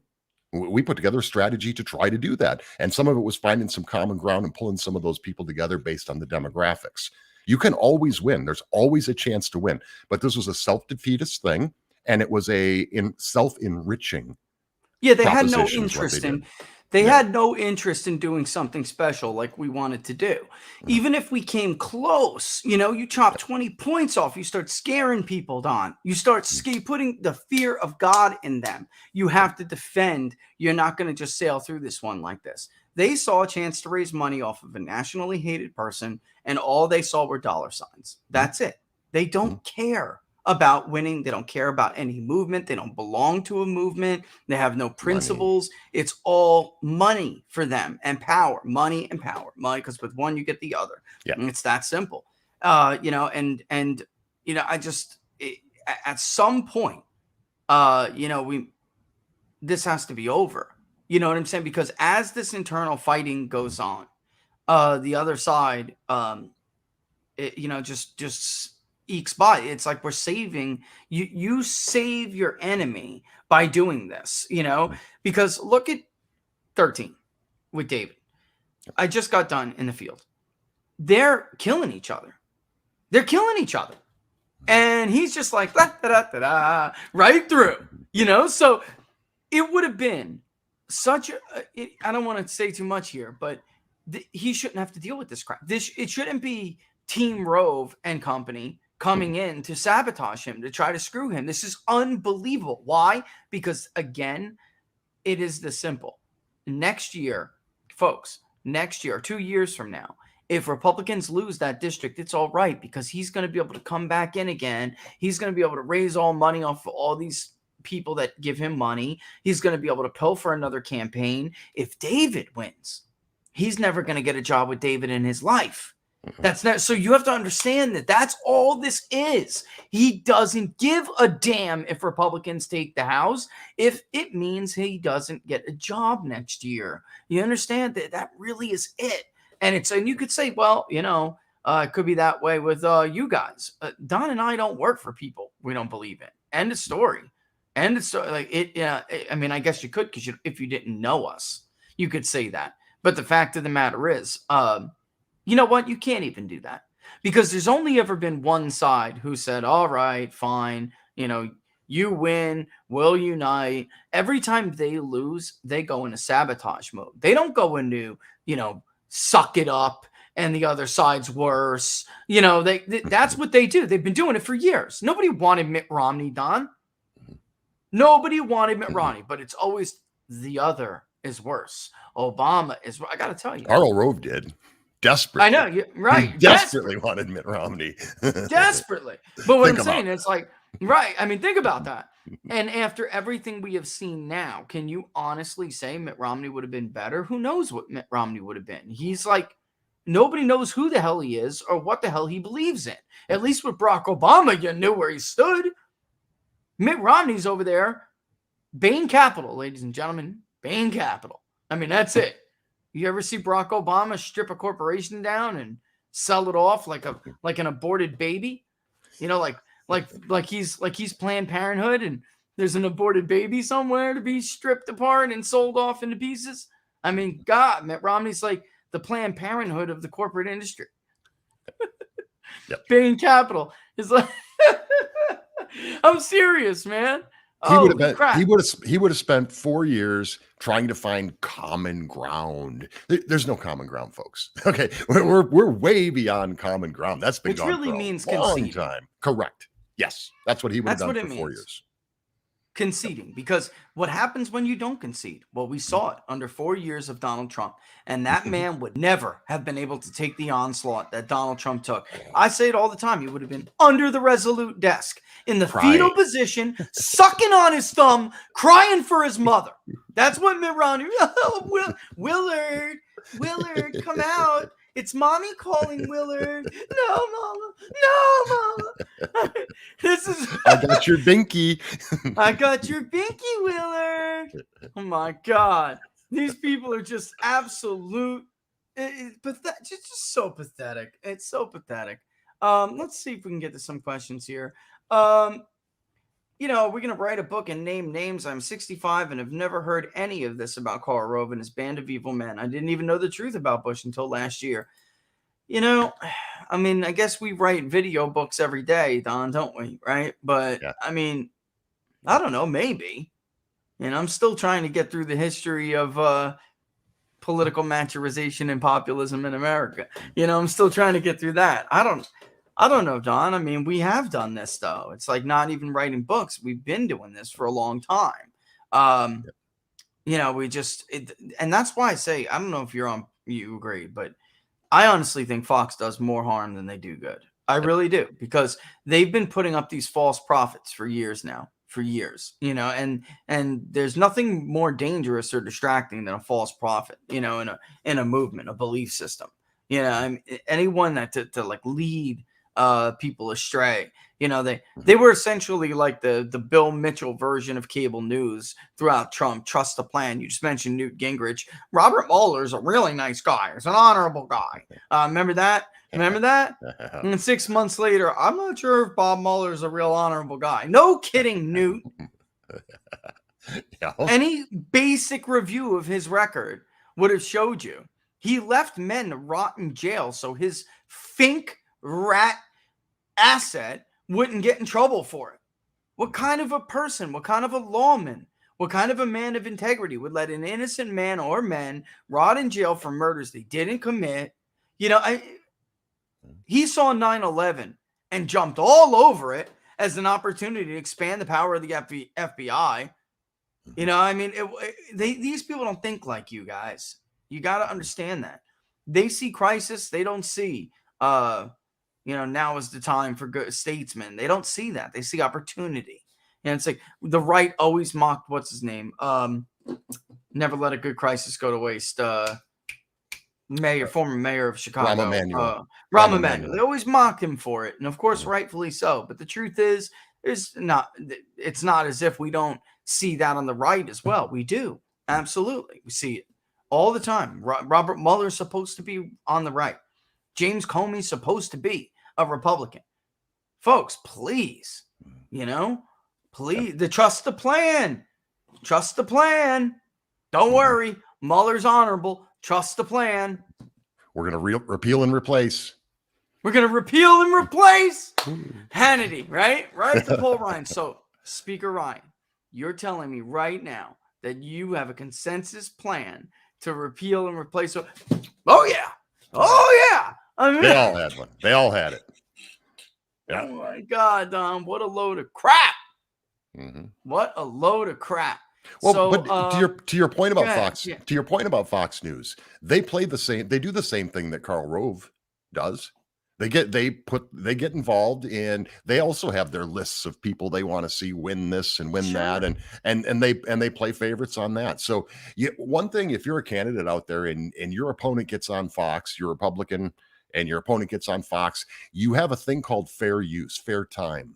And you can throw that back at them, and you have to literally force to get your candidate on there. But that's one tool you can use, is you can say, hey, you just tipped the scales against my candidate, so you owe my candidate. You saw this earlier in the week. You saw the JD Vance. So JD Vance gets on Fox, and then bam, bam, bam, you saw all the other ones come on there because they used that, and I'm okay with that. I'm okay with it being a fair use thing. Me but too. Fox picks winners and losers. They do. And so everybody's got to understand that. They thought that it was their role and their job to pick the Republican nominee for president. Mm-hmm. Forget about, these down ballot races. They really assumed the ultimate kingmaker, the role of kingmaker. It is Fox News will decide who is the Republican nominee for president. And they had a meltdown when they realized in 2015 and 16 that Republicans weren't listening to them anymore. They started putting up, go back and look at it, ladies and gentlemen. You will see Fox polls. You will see Fox polls with Jeb Bush, Marco Rubio, and even Ted Cruz after a while, all leading Hillary Clinton in national polls while Donald Trump is down by 7, down by 8. They did it the entire time to this man. Chris Wallace, and couldn't have happened to a better guy, Christopher, by the way. Chris Wallace, their supposed hard news flagship anchorman, Brett Baer, Megyn Kelly played the game herself for a while, which is why she's on the outs now, because she's not playing it anymore, by the way. They all thought, or at least they all listened to Command, who thought it was their job to pick the nominee from that very first debate on, Don. And I told you years ago, probably remember, you and I both know Scott Walker, and back then I was polling Iowa, New Hampshire, and typically the Republican nominee, the Republican winner in the caucus in Iowa, is too conservative for the moderate, to conservatively moderate New Hampshire primary voter and of the Republican Party. Then South Carolina, when you pivot to that, those are actually more moderate Republicans than people think. Even though it's South Carolina, it actually represents North Carolina and New Hampshire a lot more, and ideologically speaking, than it does Iowa. And I was telling you back then, I'm looking at Scott Walker was the only other one who had this broad-based appeal where it looked like he could win the Iowa caucus, but also the voters in New Hampshire liked him, and so I was like, this guy, pre-Trump, once he started, do you know who folks, and Don does, but folks, do you know when Scott Walker delivered that stupid comment about we don't need an apprentice as the president? Remember that? And it just didn't come across well. And he sounded like he was listening to consultants and they were writing his lines for him, and they destroyed his campaign. They did. It sounded like, because that's true. It was George Will's wife. She destroyed Scott Walker's campaign. And before that, the attempt to stop Trump. You remember our talks, Don? I was like, I'll tell you what, Don, I don't know about this guy, but the more they try to stop him, the more I think there's something we don't all know about. Like there's something going on. Why do they hate him so much? And that was what gets you to think, well, everybody else they're giving kid glove treatment to. They hate this guy. Raise your hand if you won't support the Republican nominee. Remember that right off the bat. Right off the bat. And you're like, okay, well, something's off here. You know what I mean? Mm-hmm. And I mean, for that point on, you were not a Trump fan immediately. You were not. Right? As you always said many times, what eventually, was the media bias at Fox News part of the reason? Speak to that a little. What do you think? For me, it was just the way at that point he was kind of carrying himself, and And that's why when I had the opportunity, and you know this, what turned me was the opportunity to interview him and to see if it was really just is he really that way? And I'm talking about the name calling, right? So that was right in the middle of the Yep. Lion Ted, the little Marco, the low energy Yeah. Jeb, and all these kind of things. And so I was wondering, was this a product of the media? Do they create this, or is this just who he is? So when I went into the interview, I didn't bring up anybody else, didn't give him an opportunity to call somebody a name unless he wanted to, unless he chose that that's what he wanted to do. And that would have been fine too. That would have answered my question, right? But he didn't. He just went into positions. Boom, boom. Here's where I'm at on this. I never fed him anything like, hey, Marco Rubio just said you were, whatever. Yeah. So I never. Marco said. So what Yeah. I learned in that interview was this was a product of what the media created. And I'm always obviously aware of that, just being what I do. So so I learned that it wasn't him. This was something that the media, they feed him these things and he'll grab it. You say, hey, little Marco just said this about you. Boom, he's going to grab it and he's going to run with it. That's what he does. But what's he supposed to do? Just stand there and go, well, he's a great guy. And yeah, I'm not worried about, whatever. So I just learned from him in that interview, that 15 minutes that that's not him. It's a product of him reacting to something that's fed to him. And there's a big difference in that, but that's also the media manipulation. To make my point, close out my point on Fox News. All you need to look at is look how many times Kevin McCarthy is on every single day. Every single day. Hannity. And he's on there so that they Holy. can reinforce whatever it is that he's standing for or whatever's going on with him at that time. Karl Rove. How many times a day is Karl Rove on there with his little whiteboard? And so these guys have narratives, and Fox helps them expose that narrative to everybody. And therefore, it looks to me like Fox News agrees with these guys, and these are their guys, right? So, Yeah. except for Tucker Carlson, Tucker's about it for having the guts to just do his thing, and that's what he does. So I respect that too. I'm tweeting out an article now from the History Channel, but it's a great question. We should address it. That Richard Corcoran and others have asked. I'm hearing a lot that Ron DeSantis can't be Donald Trump's vice presidential nominee in 2024 if Trump runs, and if he picks DeSantis, it's all ifs, right? Because they're from the same state. They would effectively be from the same state. When Trump ran, he ran as a home state, New York home stater. This time he would, and actually even in 2020, Florida was his home state by then, technically, but they just didn't acknowledge it. There is no law that prohibits the president and the vice presidential nominee from being from the same state. As Laura pointed out, typically you try to pick a vice presidential nominee that can help you with a state that you're having trouble with. But the truth is that there's no real evidence that really does help. It just doesn't, Don. I mean, there was the strongest case is Lyndon Johnson for Kennedy in Texas. Yep. That's the strongest case. But look how close that race was. A lot of shenanigans people have brought up and scholars have actually examined ad nauseum. JFK did not win the 1960 presidential election. For those of you who really want to know, there's a lot of books on it. But Nixon just thought that it would be better for the country to move on, and he did. But there's no real evidence that it helps. Like look at Paul Ryan, Don. I mean, he was the representative of the 1st Congressional District, Racine, Kenosha, all the way through southeastern Wisconsin, and he got killed there along with Mitt Romney. Obama just like, you ready, guys? Get the gifts ready. Mm-hmm. Obama spanked them all over that state. So, it's really not there's just no evidence of it. Don, what do you think? You think it really even politically matters anymore? I don't think it matters as Never much. did. First of all, I think that was a great example you used, the Lyndon Johnson JFK thing. I think that's a great example, but that was a different time in our history and our, things were a lot different. I'm talking the division between the North and the South. We were still there was that Civil War thing still there, right? And so it was just a more divided North-South at that time. So it was, I think, important for him he needed that Southern vote. He needed help. And Johnson was a powerful guy in the South at that time. So I just think it was a completely different time back then. I think anymore, I don't think it really matters that much.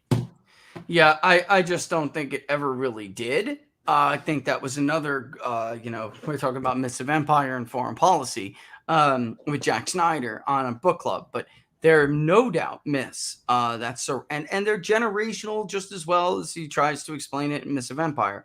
I think even there's a huge myth that was burst out of the 1960 presidential election, that somehow this helped Kennedy.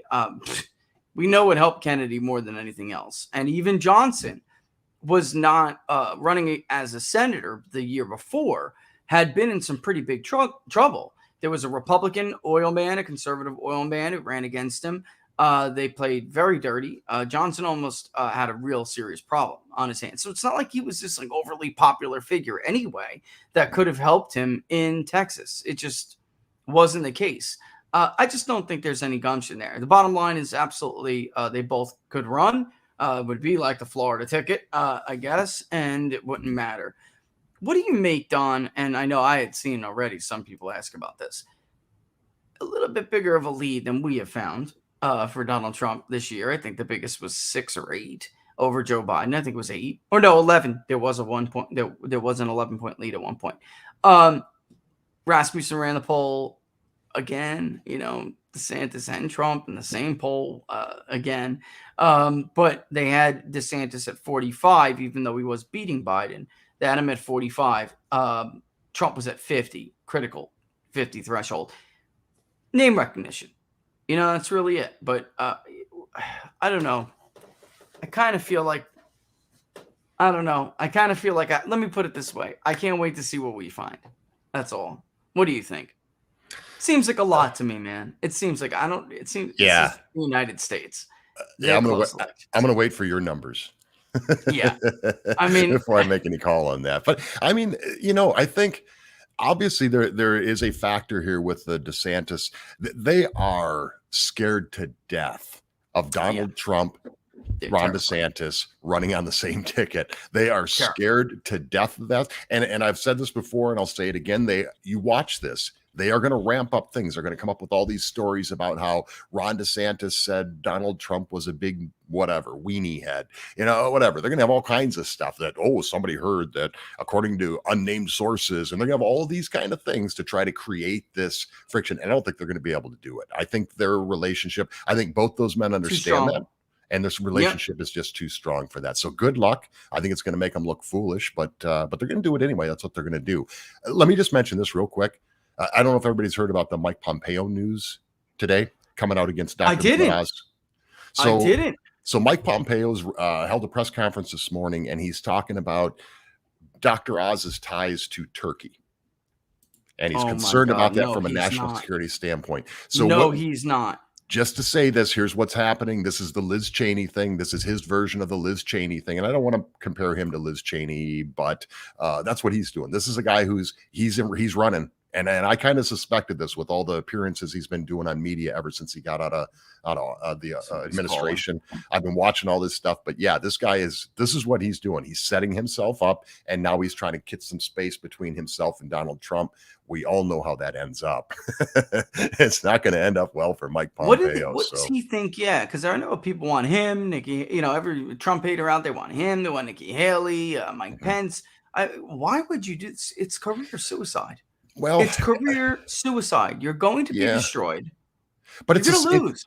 It's the smart move. It's the smart move because if you look at it, if you look at all of the endorsements from President Donald Trump, the only one that's really creating any kind of an issue is the Dr. Oz, right? Yeah. Because there's a lot of conservatives, a lot of people who are Trump voters are going to vote for him again, who are sitting here going, man, I don't like this. And okay, count me as one of them. Right. I'm sitting here going, oh, man, I don't know if that was a good call or not. It was the shakiest call. Let's put it that way. So Mike Pompeo is taking advantage of that.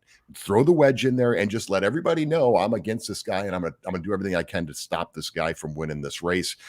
So it's the smart move. It's a numbers move. Right. I'm going to create a little division and I'll pull these people into me. Will it work? No, but it's a smart move for him. Yeah, Oz did just not acquit himself well in that debate, Don. And I talked about this a little bit earlier in the show. It's amazing because every single line of attack against Mehmet Oz was also used by the Republican bench against Donald Trump. He just handled it better. The pro-life issue, is his story about conversion is compelling.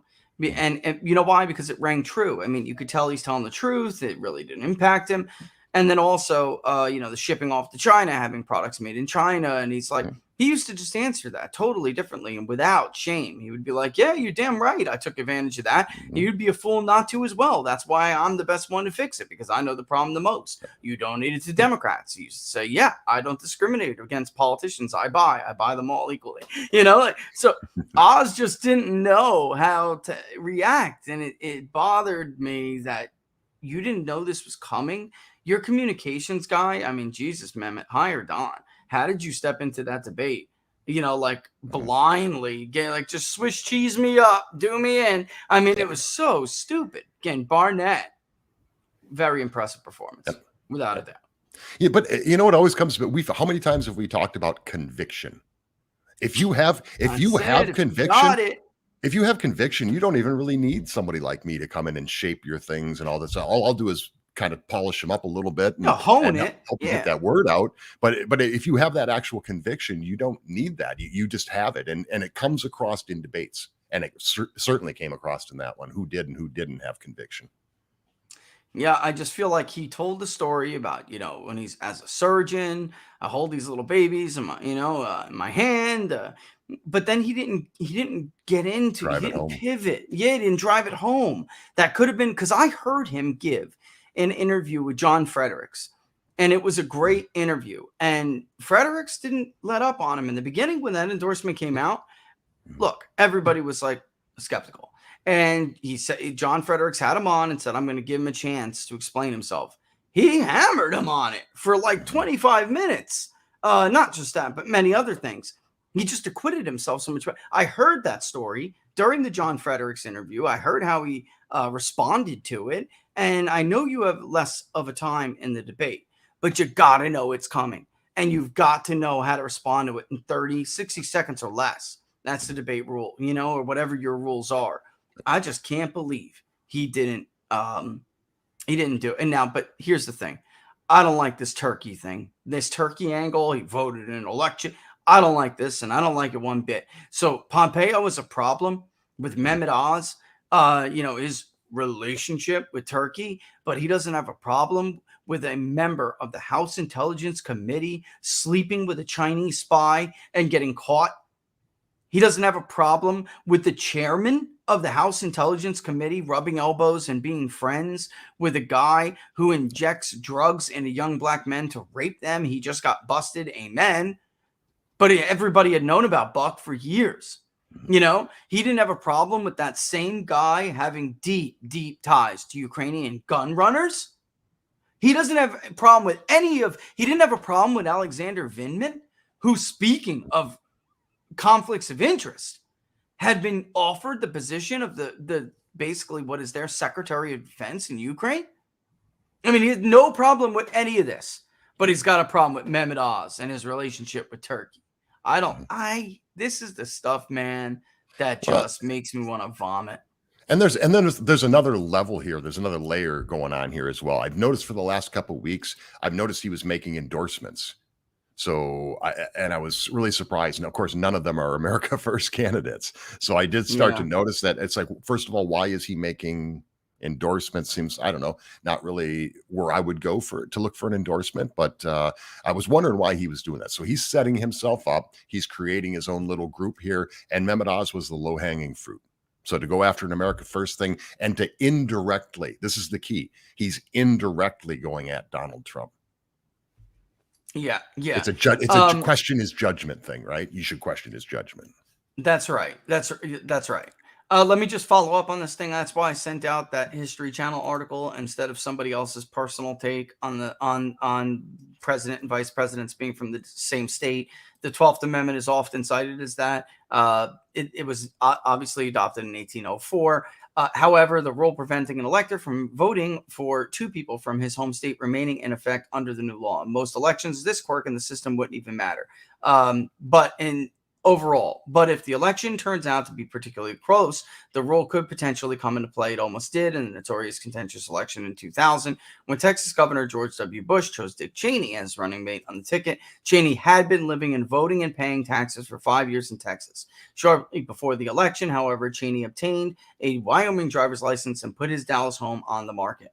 So there's not what you're mistaken something that procedurally that's laid out in the 12th Amendment for a law that actually specifically bans it, and it does not. So you can do it in a close election. Theoretically, it could become an issue, but there is no law. The 12th Amendment states that. Well, I just read it. I just didn't put it in quotes, but basically, the elector, Article 2, the electors shall meet in their respective states and vote by ballot for 2 persons, of whom one at least shall be an inhabitant of the same state with themselves. So that's where it comes down to, but it doesn't prevent it. You can do it. It can happen. And honestly, America's close, Don. Like I just was saying with the Rasmussen poll, I don't think anybody's winning the popular vote by 12 points anymore in this country. Not for a long time. Well, maybe not. I don't know. And I don't want to say too much. But for instance, we were just talking about California 13. It depends which way the Republican Party goes. I will say this.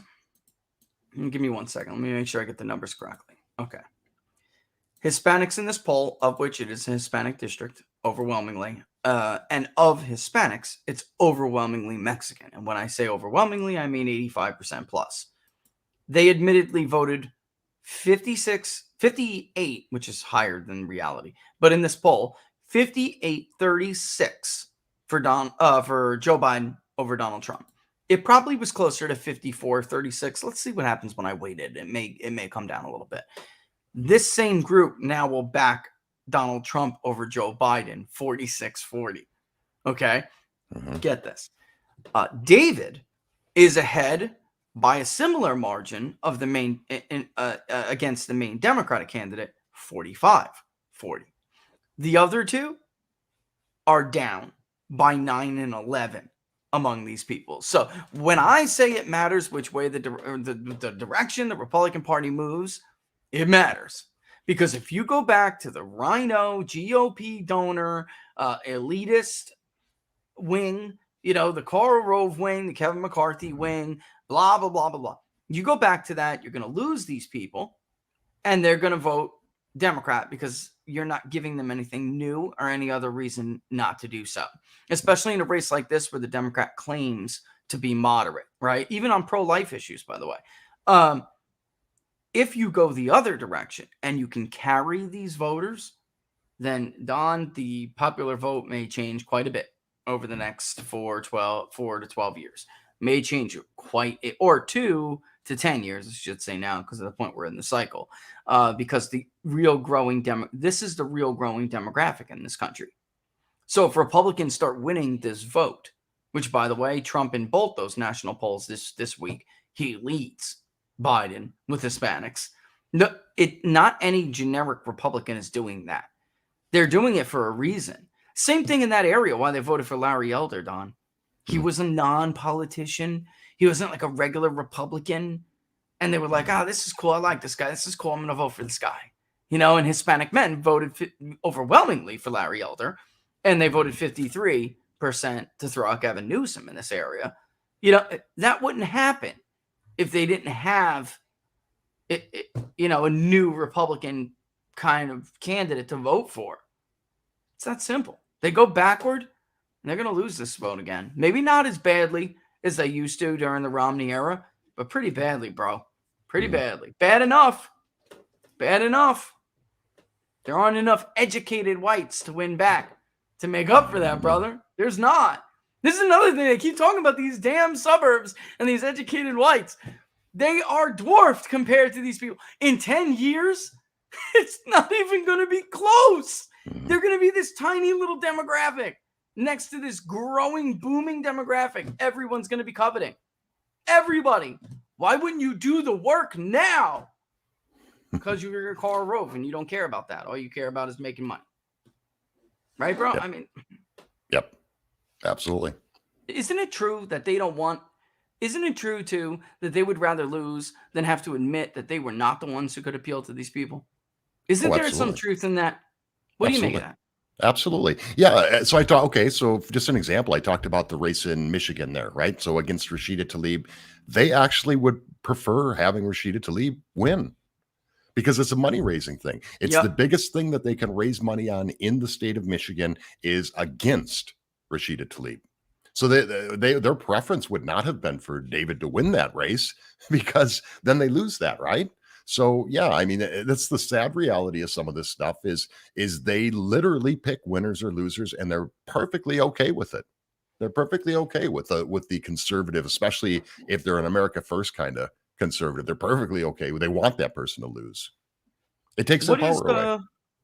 what's your take on the governor's race in Pennsylvania? You got a preferred guy over there? You got Doug Mastriano seems to have a lead. You have somebody like Yep. Lou Barletta who doesn't seem to have as much traction, at least as of now. Lou was a very early supporter of Donald Trump. He has run for office before. It didn't work out. I don't know. What do you think about that? For me, it's hands down Doug Mastriano. And that really, I kind of was before I met him, and then had some time to spend with him at CPAC. Hopefully, everybody saw that interview. I thought it was a great interview. This guy, Fantastic. you want to talk conviction? This guy's got it. So I really like this guy.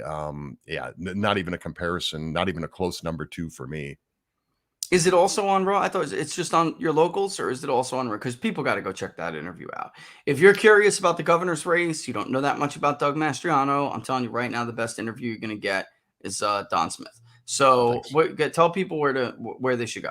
You can find it on Locals. So donsmithshow.locals.com. It's at Don Smith Show on my Rumble channel too. So just go check out my CPAC coverage. We had a lot of great interviews on there, but Doug was one of those feature interviews. So yeah, he's just an amazing guy, and it was cool. He actually brought his wife along, and so we got to spend some time with both of them. And it was he's just a genuine guy. He has the conviction, and he is an America First guy.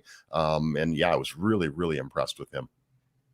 And then another question, somebody, Jim on YouTube said, if the 2024 election was held today, can Trump get more than 74 million votes? Well, let me tell you this, Jim, and Don and I talked about this.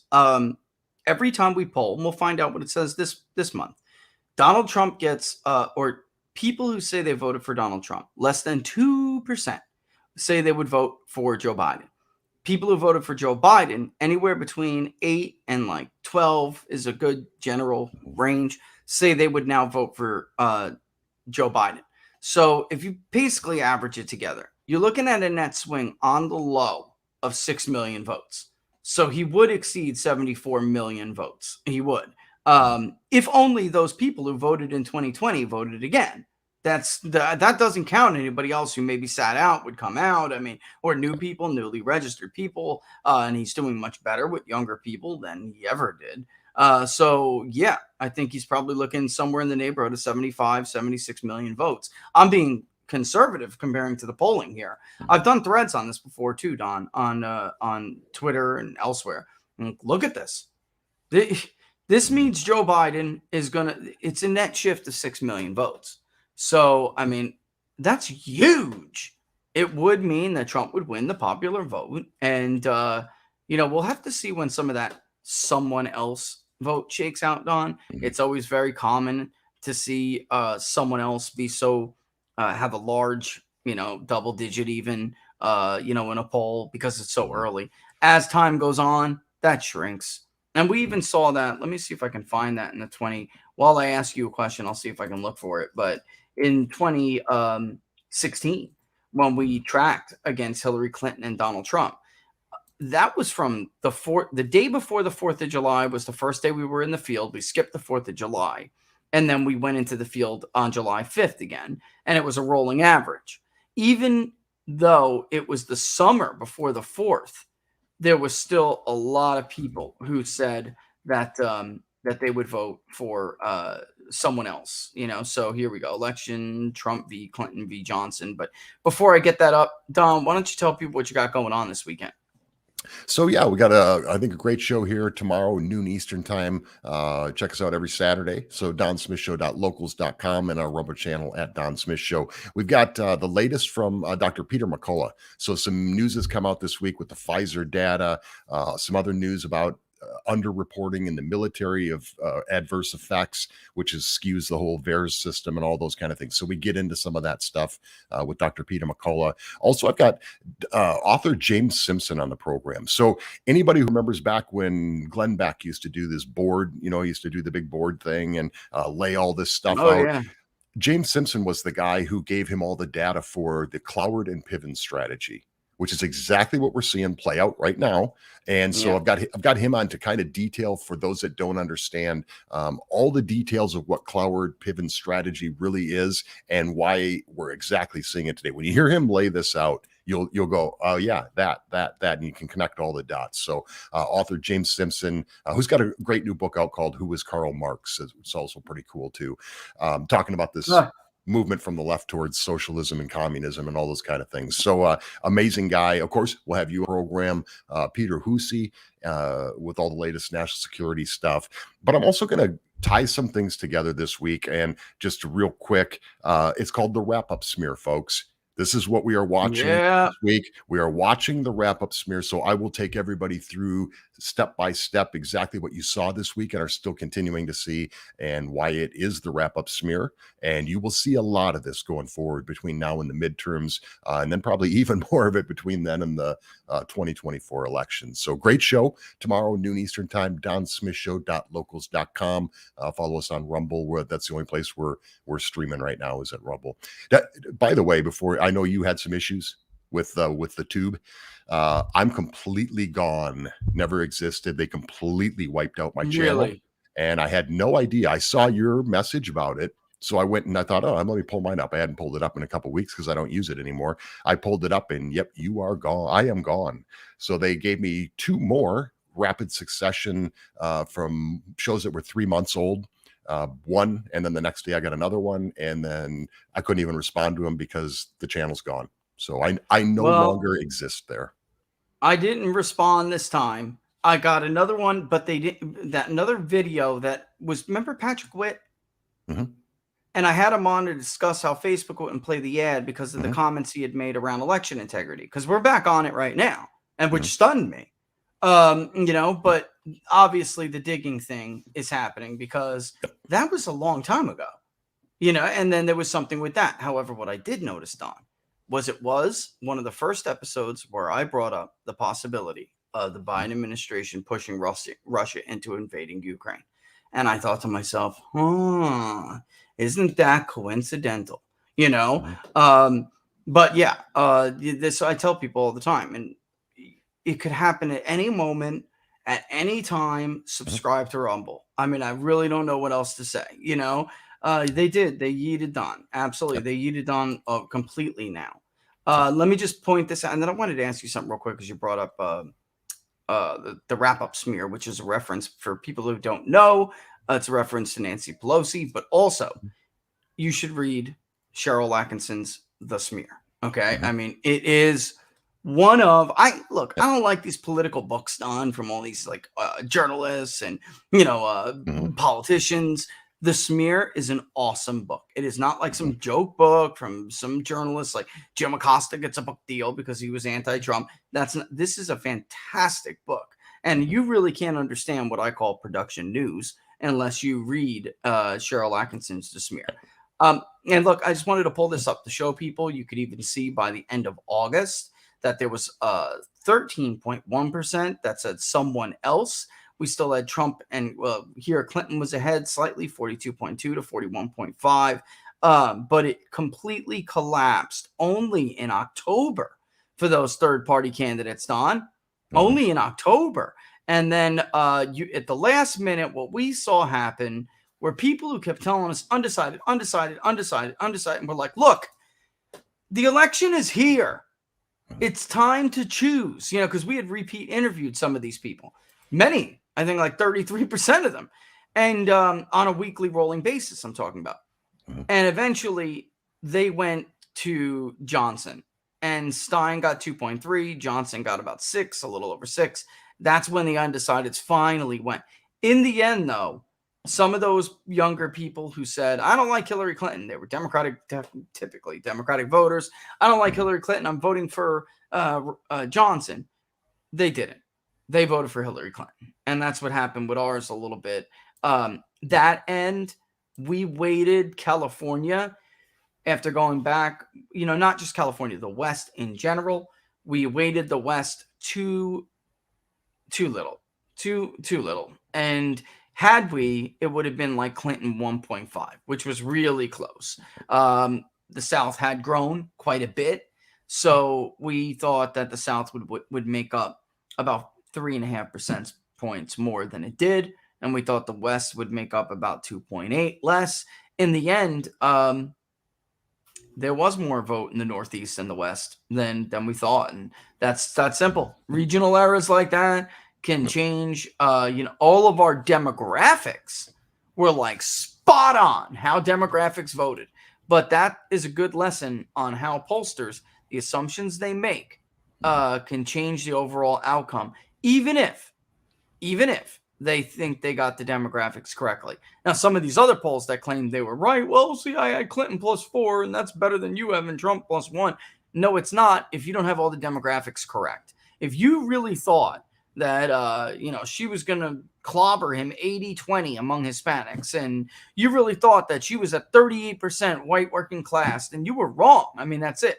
You were not right. And some were like 42. Like the AP poll that had Clinton +12, the working class vote was like tied almost, 45-42 or something. You really were not anywhere near accurate. So, sometimes you can make a mistake in your top line. You can, on accident, get close on the top line, even though you did everything else completely wrong. Polling's a funny thing like that, my friend. Well, I look forward to seeing you tomorrow. And, noon Eastern Standard Time. Check it out. Don Smith Show, as always, folks. Always a great show. You know that if you watch this one. As always, thanks to Don for joining us. We got through lion's share of the questions, quite a bit of them, or at least the ones I could talk about. Yep. Hey, let me just throw a quick comment on the 74 million votes about Trump. All this, and you and I've talked about this for years, voter enthusiasm. That's always that. I mean, that is going to be so key in this midterms, first of all, but then also in that 2024. Voter enthusiasm is going to determine a lot of things. So, Don, the race in California, that we were just talking about polling in the district. It's supposed to be on paper much more Democratic, even though they thought they were going to write themselves a nice little lean Democrat district. They didn't catch the Hispanic shift. But in the recall, it was only D+3, and now I'm looking and, the polling we had done, which we showed publicly, that was always like D+8, I think I way overestimated because the enthusiasm, likelihood, I don't want to throw out a number yet, but this is not going to be a D+6 or higher electorate in this primary. Not even close. In fact, not even close. I really do think Republicans can fight that district to a damn draw, if not slightly are. I kid you not. Because there are so many people who tell us the DMV registered them as Democrats, but they are not Democrats. Like they went in, they take advantage of these Hispanic people who registered to vote for the first time. They do. Like, how did you vote? Motor voter, man. I went in there, and they just slapped it on there. They asked if I wanted to register. Let me help you with that. And next thing you know, I'm a registered Democrat. I'm not a Democrat, I'm not it happens all the time. And now I'm looking straight in the voter file. I can see they are a registered Democrat, and they're like, I'm Republican. I'm voting for this candidate. Like, no, you're not. But whatever, whatever. So let it. But when the exit pollster asks you, and that's where those exit, that comes from. When the exit pollsters ask you, it's self-identification, Don. It's not registration. So I'm telling you, this is going to be a more Republican electorate. Look at Ohio, Don.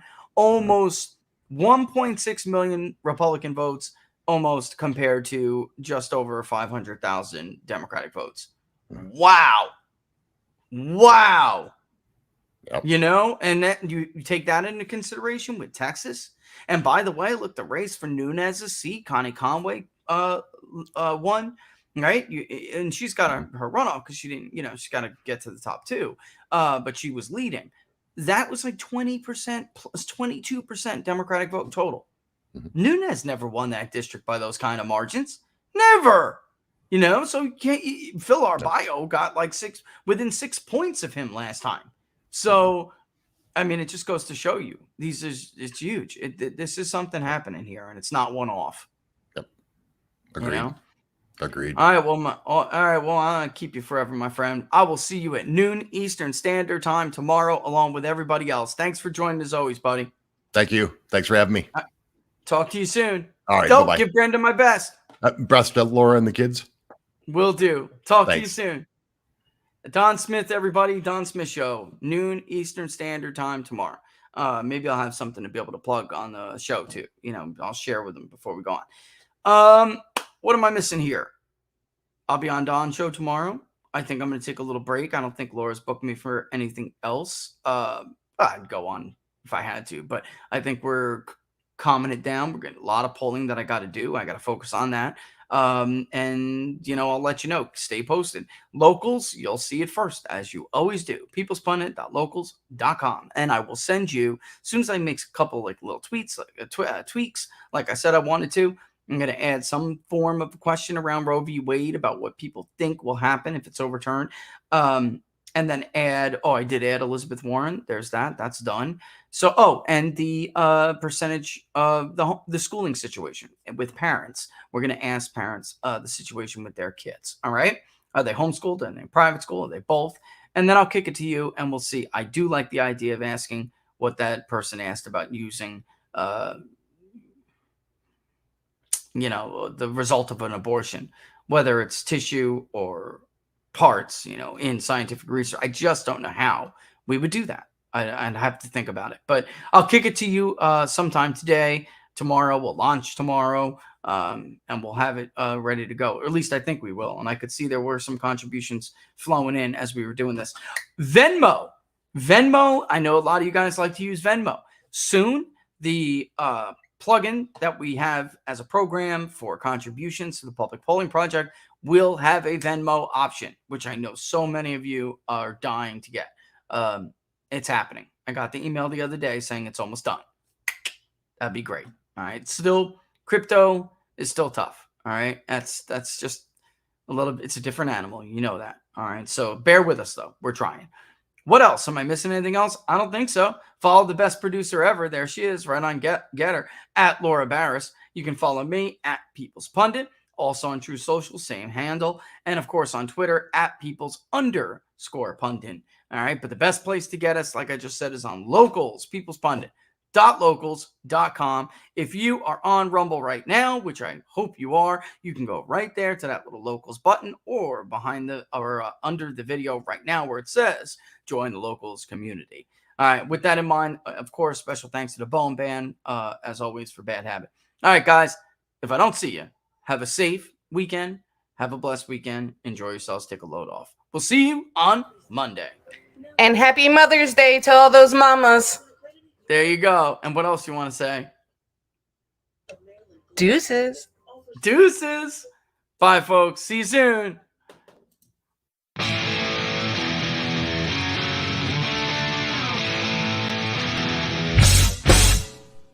How much you wanna bet that I can get you back inside your head before the summer ends and spread a little love. Just for a little fun, I'll make you come back to me before the rise of every sun. Baby, it's meant to be. I know you got a man, but he don't understand. You're gonna be a heartbreaker. You're such a love taker. So just suck me in and you can toss me like a cigarette. 'Cause I just wanna be a bad habit, yeah.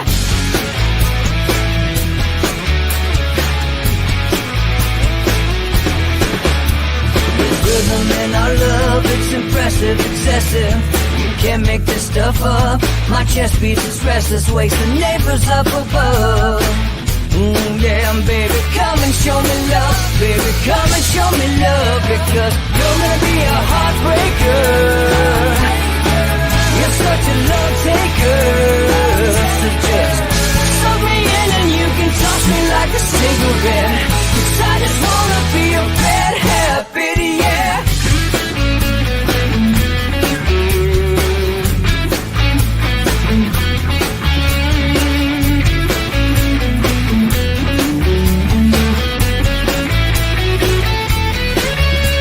We can get on a plane and take a one-way ride. Steal us away to find a place we can hide. It wouldn't take much to spear for a night. Just to give into the need and leave it all behind. 'Cause I know that you know that I know that you want me. You told me, now show me, come blow me away. 'Cause I know that you know that I know that you want me. You told me, now show